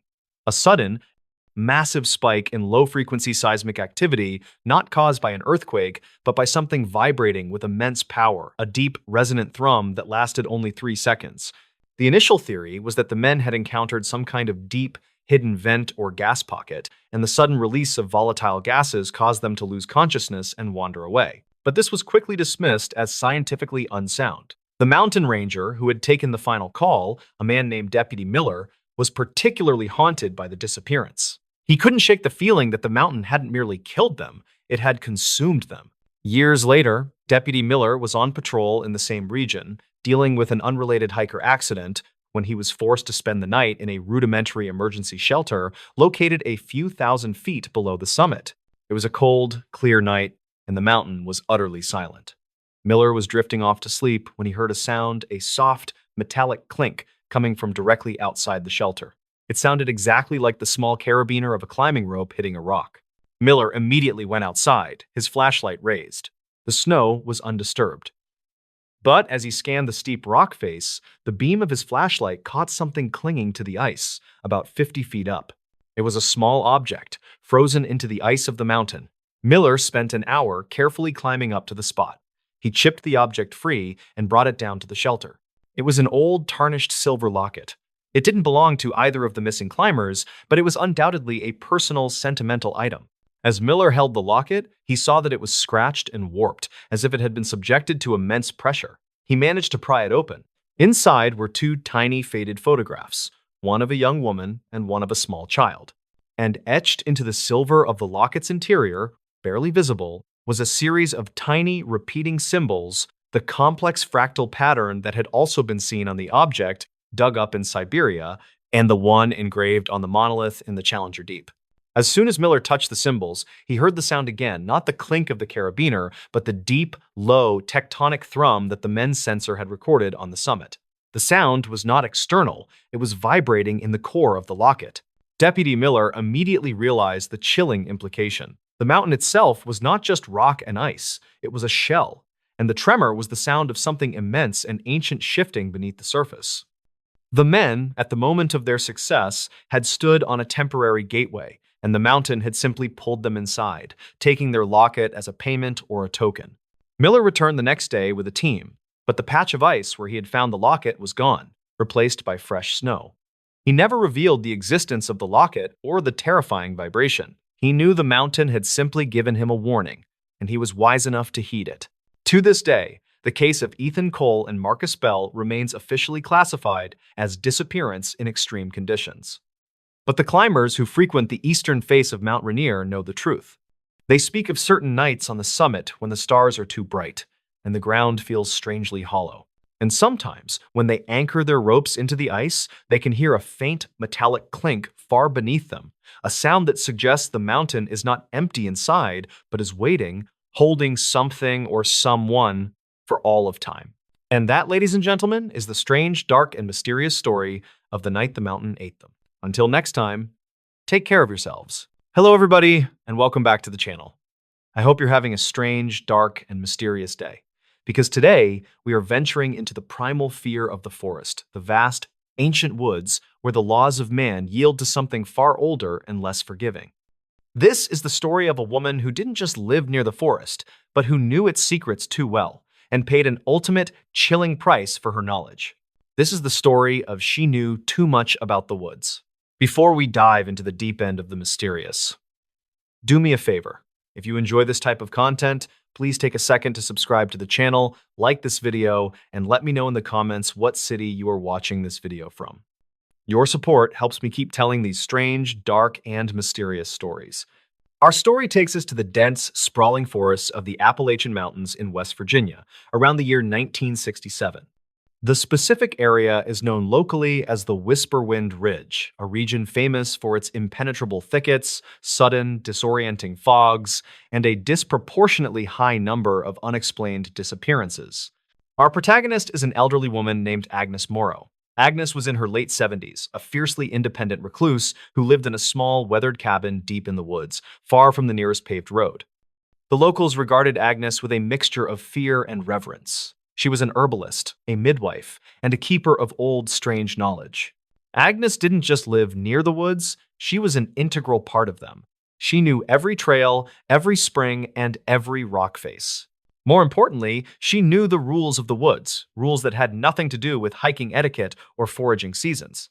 The local sheriff's department often relied on Agnes for search and rescue operations, as she was the only person who could consistently track lost hikers and return them safely. But Agnes was very selective. She would only go into the woods for a lost person under specific conditions, and only if she felt the forest would allow her to return them. On one famous occasion, she refused to look for a missing hunter, stating simply, "He broke the old rule. The woods took their payment. I won't cross the line for him." The hunter's remains were never found. The main person in our story who knew Agnes best was Deputy Earl Jenkins. Earl was a young, skeptical officer who, despite his scientific training, couldn't deny Agnes's unsettling accuracy. In the summer of 1967, a major search effort was launched for a missing family of 4, the Millers, who had vanished while hiking a supposedly well-marked trail near Whisperwind Ridge. After 5 days of fruitless searching, with the weather turning cold and foggy, Sheriff's Command reluctantly called Agnes. Earl drove the old woman to the trailhead. Agnes, dressed in heavy wool and carrying a simple staff, stood silently at the entrance to the forest. She didn't look at the ground. She looked up at the canopy, as if asking permission. After a few minutes, she spoke, her voice dry as dead leaves. "The woods are willing to give the father back, but only the father. The others, they crossed the boundary when the fog rolled in. They are under the quiet." Earl, though horrified by her cold certainty, begged her to lead the search for the father. Agnes spent the next 6 hours in the woods, leading a team of 5 deputies, including Earl, on a path that defied all logic. It was not a trail, but a series of precise, impossible zigzags between boulders and thickets. Just as the sun began to set, they found the father, Mr. Miller. He was alive, but completely catatonic, curled up beneath a shallow rock overhang, shivering uncontrollably. He was physically unharmed, but his eyes were vacant, fixed on something none of them could see. Agnes immediately checked his pockets. She pulled out a small metallic object, a child's toy whistle, painted bright red. He held the wrong thing, Agnes whispered to Earl, throwing the whistle into a deep bed of moss. He tried to keep a piece of the outside world when he was on the inside. That's why they let him go. She led the man out, refusing to go back for the mother and children. The search was called off. The remaining 3 members of the Miller family were never seen again, vanishing into the quiet depths of the Appalachian forest. The chilling success of that rescue cemented Agnes's disturbing reputation, but it also marked the beginning of her own demise. After the Miller rescue, Earl Jenkins began visiting Agnes at her cabin. Not for cases, but out of desperate curiosity. He wanted to know the rules. He wanted to understand the quiet and the payment she spoke of. Agnes, surprisingly, began to talk. She explained that the woods weren't just trees and animals, they were an entity, a self-contained system with a profound, almost territorial intelligence. She told him, "Add it, the rule of noise. Never make unnecessary noise after sundown. The woods tolerate the wind and the stream, but they do not tolerate loud human sound. It wakes what sleeps below. The rule of memory. Do not carry a piece of the woods away with you. If you take a stone or a piece of deadfall, the woods will remember your scent and call you back when you sleep. The rule of direction. The trails are not for walking on. The trails are the teeth of the forest. They only lead you to the edges. Go off the trail, and the woods will choose your direction for you." Agnes told Earl she had learned these rules from her own grandmother, who had lived the same life, and that the ultimate penalty for breaking the rules was the quiet. The quiet, she explained, is when the forest decides you don't belong here, and it removes your memory from the world. It silences your name. Your friends forget you. Your belongings disappear. You become a piece of the quiet, indistinguishable from the moss and the stone. One late autumn afternoon, Earl drove out to visit Agnes. He found her sitting on her porch, staring intently at the deep green boundary of the forest. She looked worried, older than her years, and spoke without preamble. "I broke the rule, Earl. I shouldn't have brought the father out. I crossed the line. The quiet is coming for me." Earl tried to reassure her, suggesting she was just tired. "No," she insisted, shaking her head slowly. "Last night, I woke up and my wedding ring was gone. It was on my hand when I went to sleep. I didn't take it off. I never take it off." "Maybe you lost it in the house, Agnes." "No. And this morning I spoke to the mail carrier. He was a kind boy. He asked who I was. He said he'd never seen me before. He comes here every Tuesday." The quiet was not just about the forest taking her, it was about the world forgetting she had ever existed. Earl stayed with her for 3 hours, trying to talk sense into her, trying to convince her to come back to town. She refused. As he drove away, he looked back at the small cabin. Agnes was still sitting on the porch, a tiny, defiant figure against the massive, looming backdrop of the Whisperwind Ridge.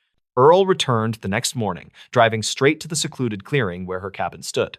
The cabin was gone. Not destroyed, not burned down, just gone. The clearing was empty. There was no foundation, no remnants of burned wood, no disturbed earth. The clearing was simply a natural, grass-covered space ringed by the tall, indifferent trees. Earl searched frantically, circling the spot, looking for any sign that a structure had ever stood there. He eventually found a small, circular depression in the ground, covered in fresh, wet moss. It was exactly the size and shape of an old water well, but it was capped with a flat, impossibly smooth piece of granite.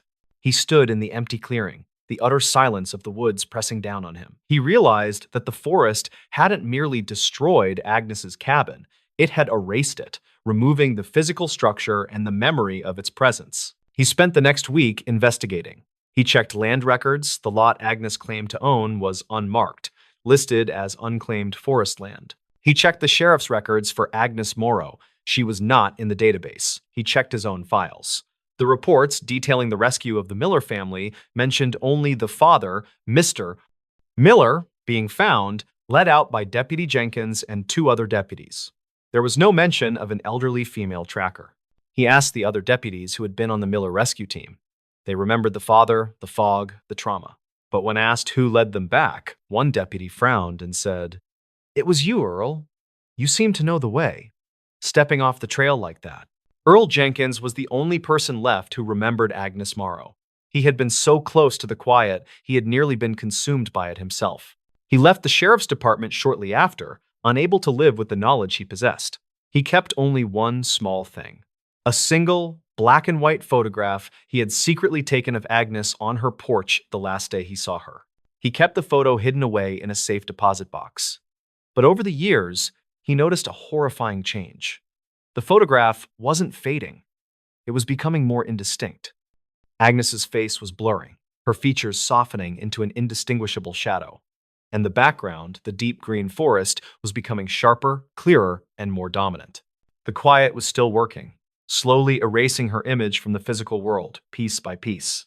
Earl Jenkins knew that one day he would open the box and the photograph would be completely blank. And on that day, the forest would have won the final, chilling victory. And that, ladies and gentlemen, is the strange, dark, and mysterious story of the woman who knew too much about the woods. Until next time, take care of yourselves. How is everyone doing today? I hope you are all well, and if you are not, I hope things get better for you soon. Welcome back to the channel. I've got a true story for you today. It is strange, it is dark, and it is mysterious. And it details the horrifying events of a winter survival story that goes far beyond simple desperation, uncovering a terrible pact and a sequence of inexplicable phenomena that haunt one of the most infamous mountain passes in American history, Donner Summit. Before we get into the story, I want to ask you a quick question. Where in the world are you watching this video from right now? Go down into the comment section and let me know. I always enjoy seeing how far the strange, dark, and mysterious family extends. Now, let's get into the story. Our narrative begins in the early 1940s, long after the tragic, well-documented events of the original Donner Party, but in the exact same unforgiving, brutal location in the Sierra Nevada mountains. This area, known today simply as Donner Pass, remains remote, beautiful, and lethally dangerous during the winter months. Our protagonists are two men, Elias Vance and Walter Wally Quinn.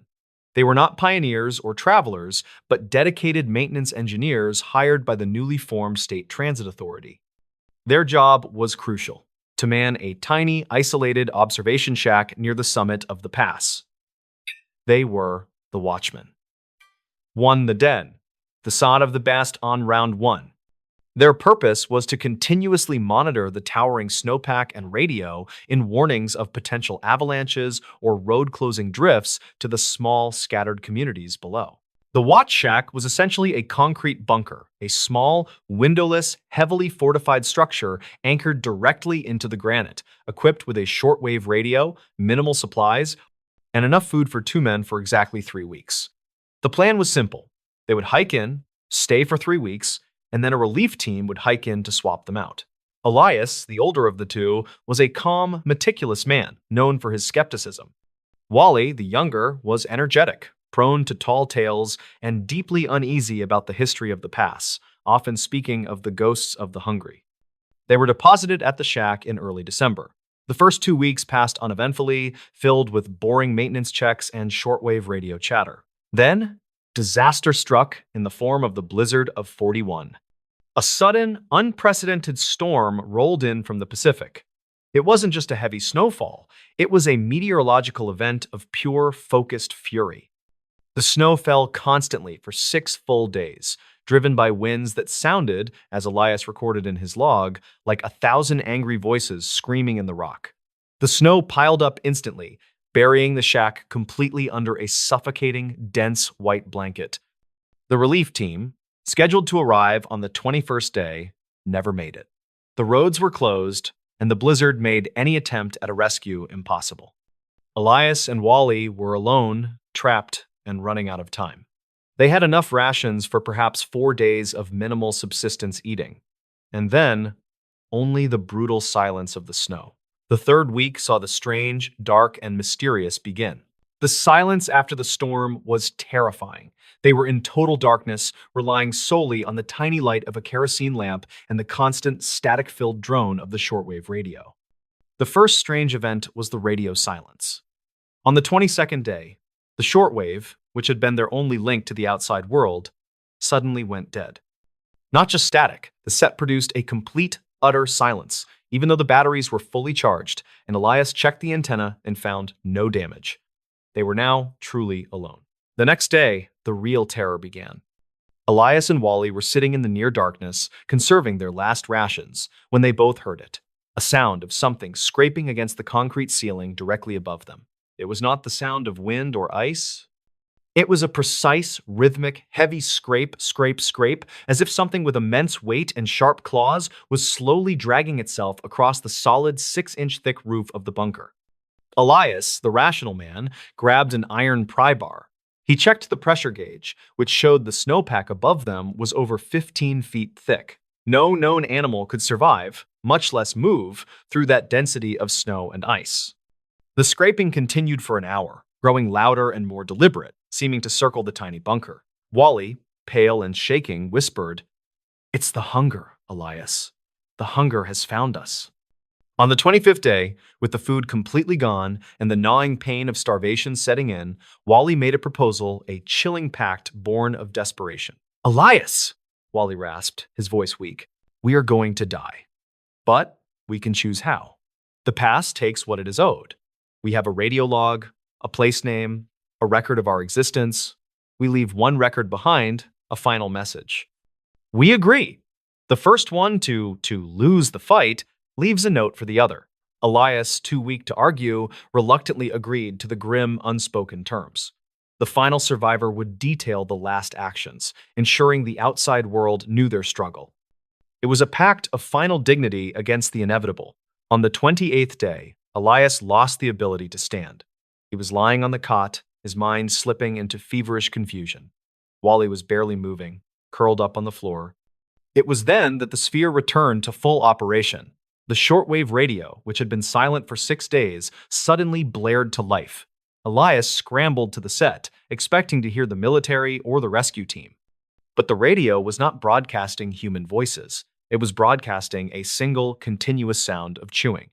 It was a wet, sickening sound of flesh and bone being slowly, deliberately torn and crushed. The volume was immense, the sound filling the tiny shack, echoing every starved thought in their heads.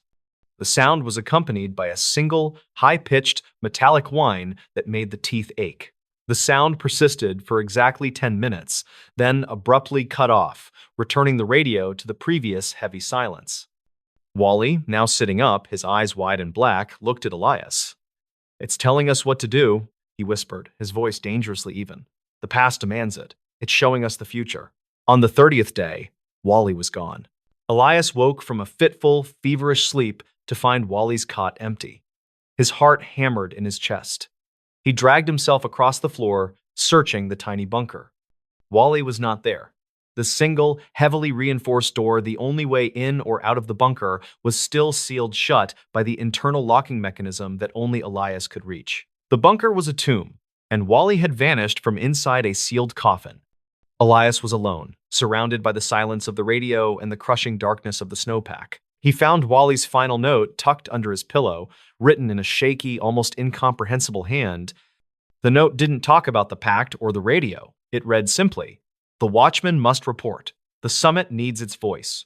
Elias spent the next 2 days in a state of delirious starvation, convinced he was hallucinating the empty bunker, the radio silence, and the terrifying sound of chewing. Then, the final, inexplicable event occurred. The shortwave radio blared to life again. This time, it was not the chewing sound.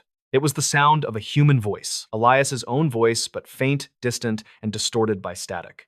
Elias listened, terrified, as his own voice broadcast a series of precise, detailed weather and snowpack readings, followed by the clear, calm sign-off he used every day. "This is Watchman Vance reporting clear conditions. End transmission." The voice then faded back to silence. Elias was sitting there, weak, starving, and unable to speak. Yet the radio was broadcasting a complete current weather report in his voice, reporting clear conditions from inside a sealed, snowbound tomb. Elias realized the terrifying truth. Wally had not escaped, and the past did not demand a victim. It demanded a watchman. Wally's disappearance, the sound of the chewing, and the inexplicable broadcast of Elias's voice were all part of a dark, persistent phenomena that used the isolated watchman to keep the past clear. Elias never escaped the bunker. He was found weeks later, severely emaciated, still clutching the shortwave radio, his eyes wide open, frozen in an expression of pure, final terror. He had died of starvation. Yet the final, horrifying analysis of his body showed that he had consumed something incredibly dense, non-nutritious, and fibrous, something the pathologists couldn't identify. And on the shortwave radio's log, the final entry, written in Elias's own hand on the day he died, was not a final goodbye, but a chilling message. Conditions clear, visibility perfect, the summit is ready for travel. The most terrifying postscript to the story is that for the next 50 years, truckers, train engineers, and local residents who traveled the Donner Pass often reported hearing a faint, garbled voice cutting through their commercial radio bands, a voice giving outdated, nonsensical weather reports, and always signing off clearly. This is Watchman Quinn reporting clear conditions. End transmission.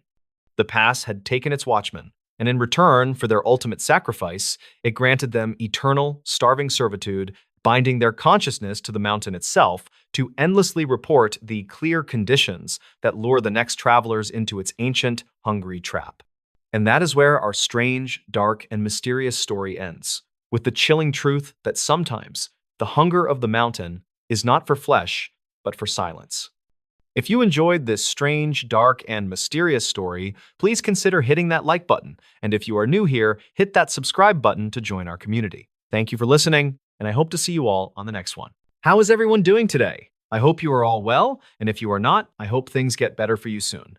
Welcome back to the channel. I've got a true story for you today. It is strange, it is dark, and it is mysterious. And it details the terrifying events that occurred in one of the most remote, utterly isolated ghost towns in North America, Kennecott, Alaska, a town frozen in time, haunted not just by history, but by the powerful, vengeful curse of the copper mine itself. Before we get into the story, I want to ask you a quick question. Where in the world are you watching this video from right now? Go down into the comment section and let me know. I always enjoy seeing how far the strange, dark, and mysterious family extends. Now, let's get into the story.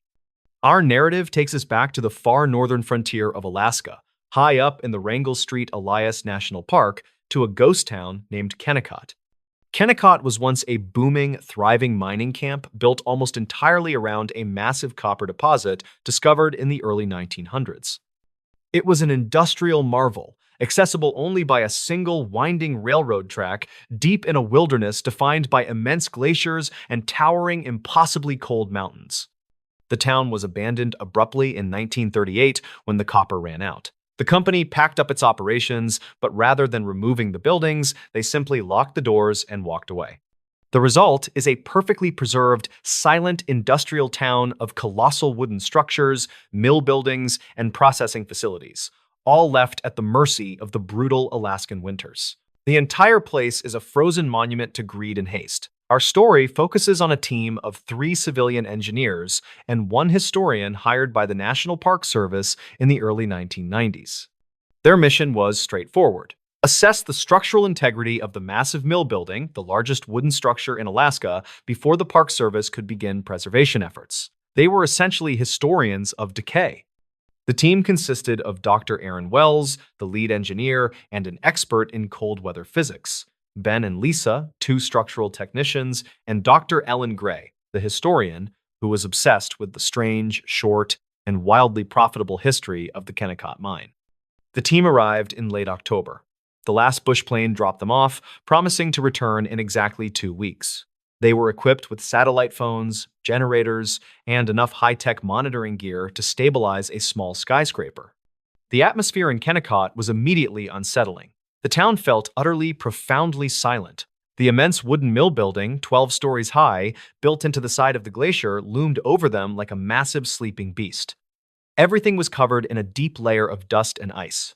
Dr. Gray, the historian, quickly uncovered the source of the town's strange, dark, and mysterious energy. She found old, local rumors that suggested the Kennecott copper deposit was not a natural occurrence. The local Athabascan tribes had long warned against mining that specific mountain, claiming it was the heart of the sleeping stone, and that the rich copper veins were the frozen metal blood of a powerful, ancient mountain spirit. Taking the copper, they warned, would result in a terrible, slow, and specific curse upon the thieves. Dr. Wells, the engineer, dismissed this as folklore. He was focused on the mill building. As they began their structural analysis, they discovered something physically impossible. The massive wooden beams and supporting trusses that made up the enormous structure were not simply cold. They registered an internal temperature several degrees lower than the external air temperature. The wood was actively, aggressively cold, acting as a massive heat sink, drawing energy out of the air. It's thermodynamic nonsense, Wells muttered, checking his sensors. The wood is radiating cold. It's colder than the ice it's built into. Over the next few days, the team began to feel the effects of this impossible cold. Their high-tech generators constantly stalled. Their batteries drained at an unnatural rate. The temperature inside their own heated cabin remained stubbornly frigid. Then, the phenomena became more focused and terrifying. Ben, the structural technician, was working alone on the 7th floor of the mill, installing a stress monitor onto a massive beam. He was wearing thick gloves and a heavy parka. Suddenly, he heard a sound, not a human sound, but the sound of heavy, dry, rhythmic metal grinding, as if the huge, silent, ore-crushing machinery deep in the mill's basement had inexplicably roared to life. Ben froze, listening.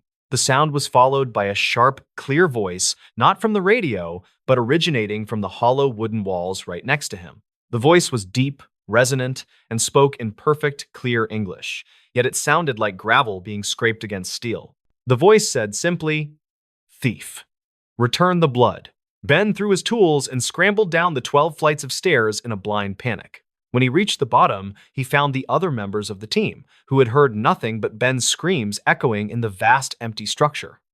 Wells, the lead engineer, still insisted on a logical explanation: resonant frequencies, structural settling, wind noise, but he couldn't explain the voice.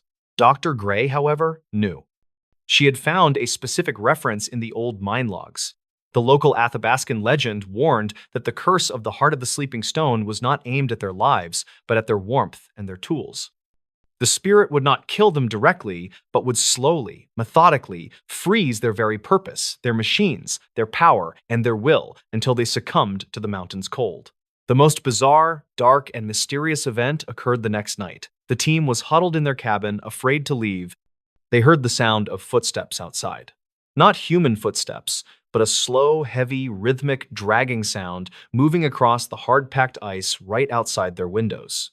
It sounded like something with immense, massive feet was slowly circling their cabin. Mike, the engineer, grabbed the high-powered thermal camera and looked out the window, pointing the lens into the darkness. What the camera showed defied everything Dr. Wells believed about physics. There was a figure outside the cabin, a colossal silhouette about 10 feet tall. But the creature was not hot or cold. It was perfectly, absolutely null. It registered 0 Kelvin, a terrifying, impossible temperature that showed up on the thermal camera as a blank, perfectly black void against the warm purple background of the snow. It was a zone of pure, absolute cold moving in the physical world. The creature was dragging something. The thermal camera captured the sight of a large, heavy, antique copper kettle being dragged across the ice. The kettle was radiating a fierce, localized heat, the only warm spot in the entire scene, glowing white-hot against the creature's cold blackness. As the creature stopped right outside their door, the voice, the grinding, gravelly voice, spoke again, inside their heads this time. "The warmth is mine. It leaves with the blood." The team understood the horrifying symbolism. The copper was the blood of the mountain, and the creature, the vengeful spirit, was collecting the copper and the heat energy it represented, storing it in the copper kettle before taking it back to the frozen core of the mill. Dr. Wells, abandoning all pretense of scientific objectivity, realized the only way to survive was to somehow break the curse's focus. They had 1 day left before the bush plane was due. They had to survive until morning. Wells developed a desperate plan. They had to return the source of the heat back to the mill, confusing the spirit's focus. The primary heat source in the cabin was their generator. They managed to haul the heavy, sputtering generator out onto the snow and dragged it toward the colossal mill building. The air grew impossibly cold as they neared the mill, the internal cold of the wood now actively attacking them. Their eyelids felt glued shut and their lungs burned. As they approached the massive mill entrance, the sound of the metallic grinding began again, growing deafening. They saw the creature. It was standing at the threshold of the mill, its null-black form outlined by the dim moonlight. The copper kettle was sitting at its feet, radiating intense, pure heat.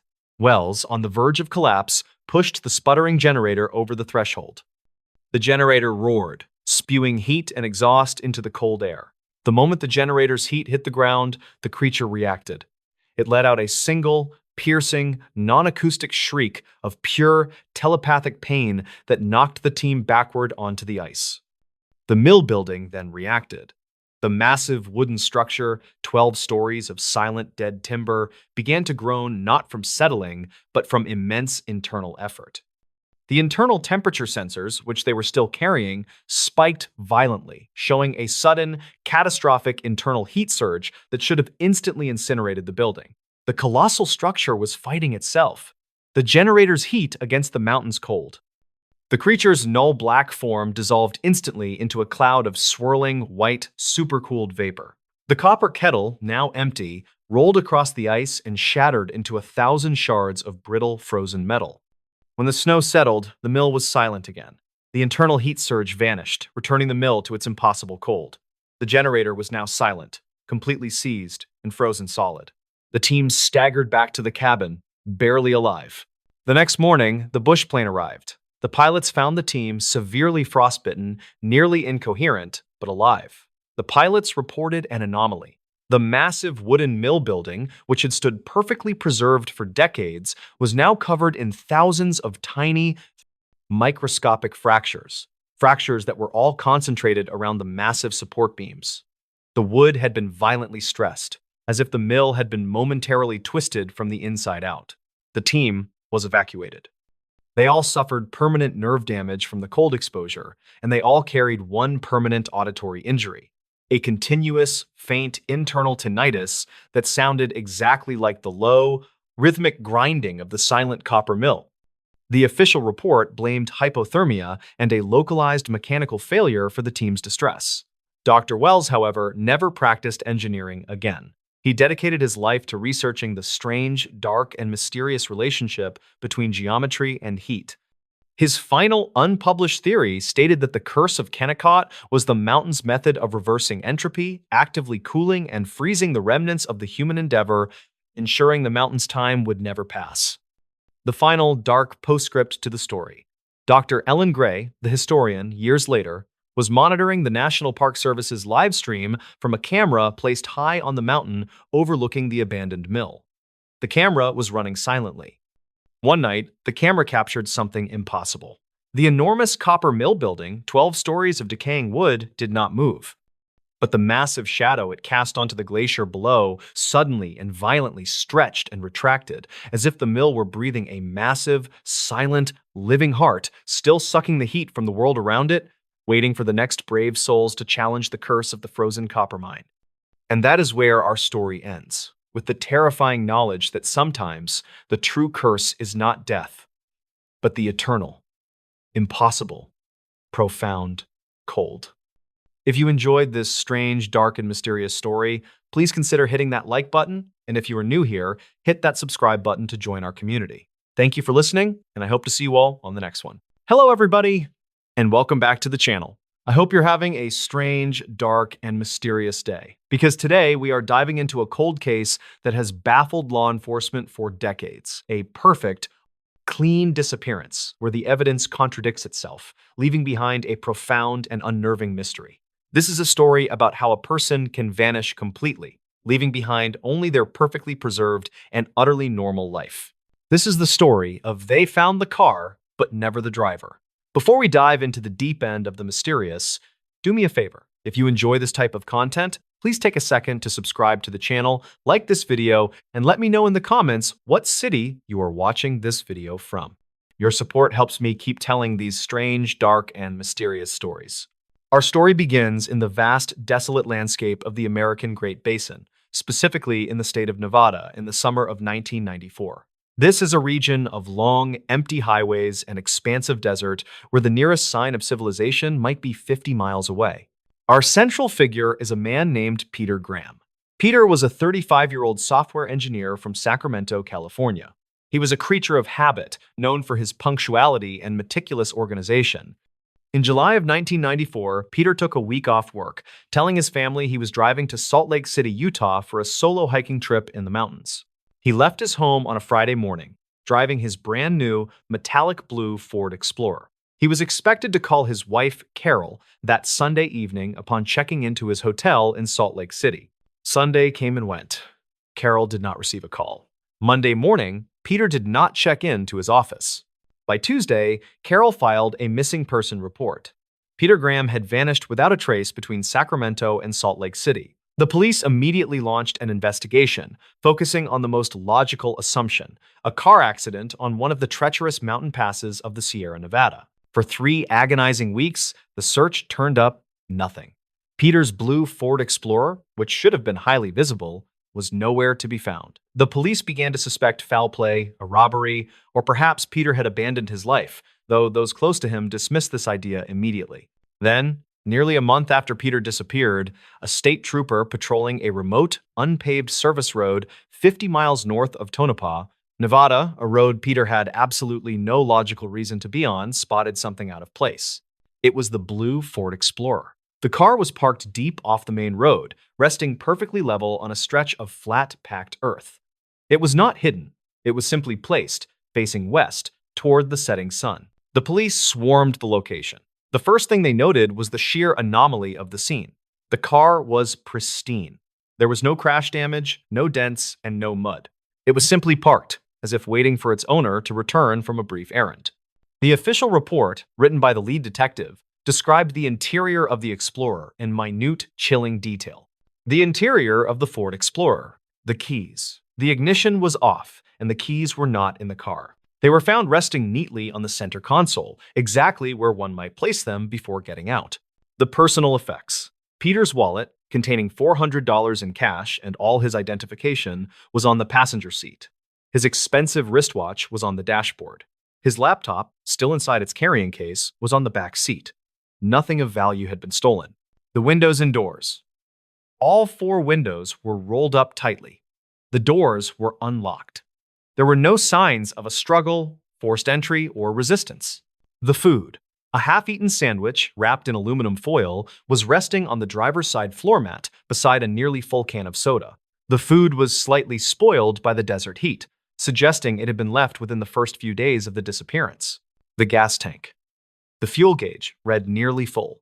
Peter had only driven a fraction of the distance from his last known gas stop. The car was a perfect snapshot of an ordinary moment suddenly interrupted. Peter Graham had stopped his car, turned off the engine, placed his keys and belongings neatly inside, taken a bite of his lunch, and then stepped out.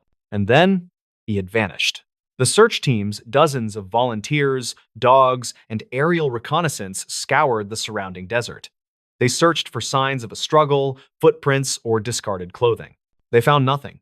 The ground was hard, rocky, and unforgiving, but experienced trackers confirmed one terrifying detail. There were only one set of footprints leaving the driver's side door. Peter had gotten out of the car, taken perhaps 5 or 6 steps toward the west, and then the prints simply stopped.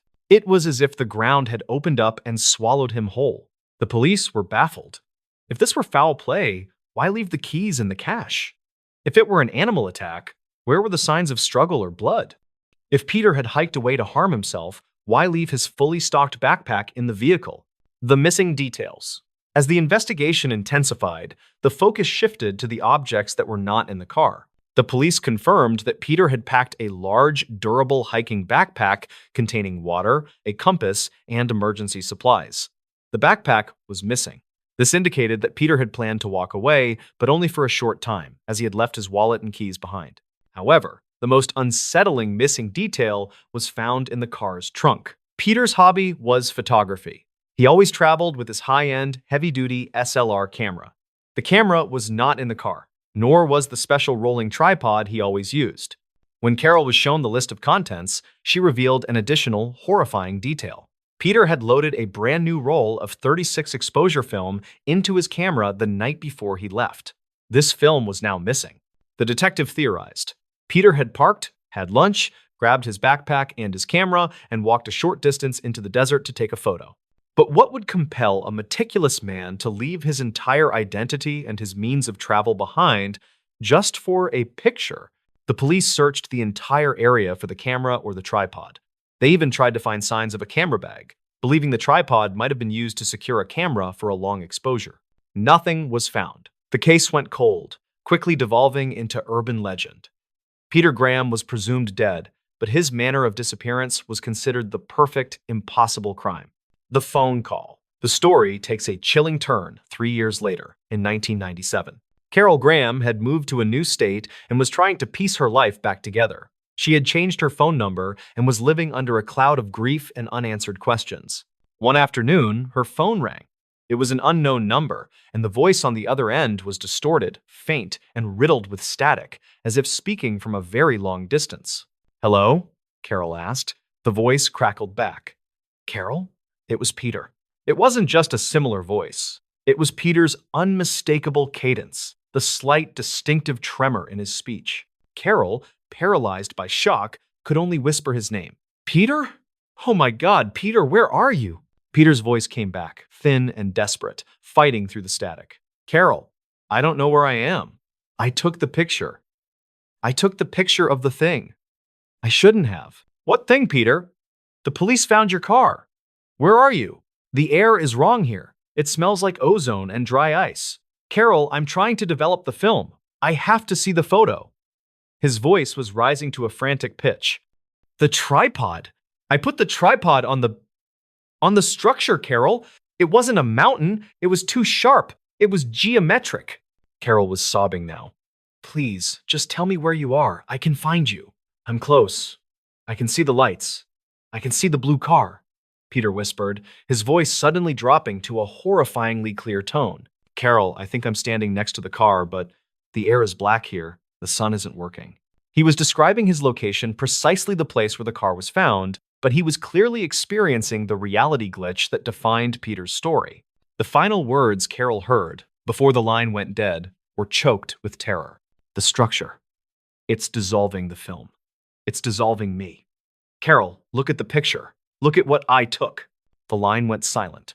The call was untraceable, originating from a single low-power cell signal that flickered once near the original desert location and then vanished forever.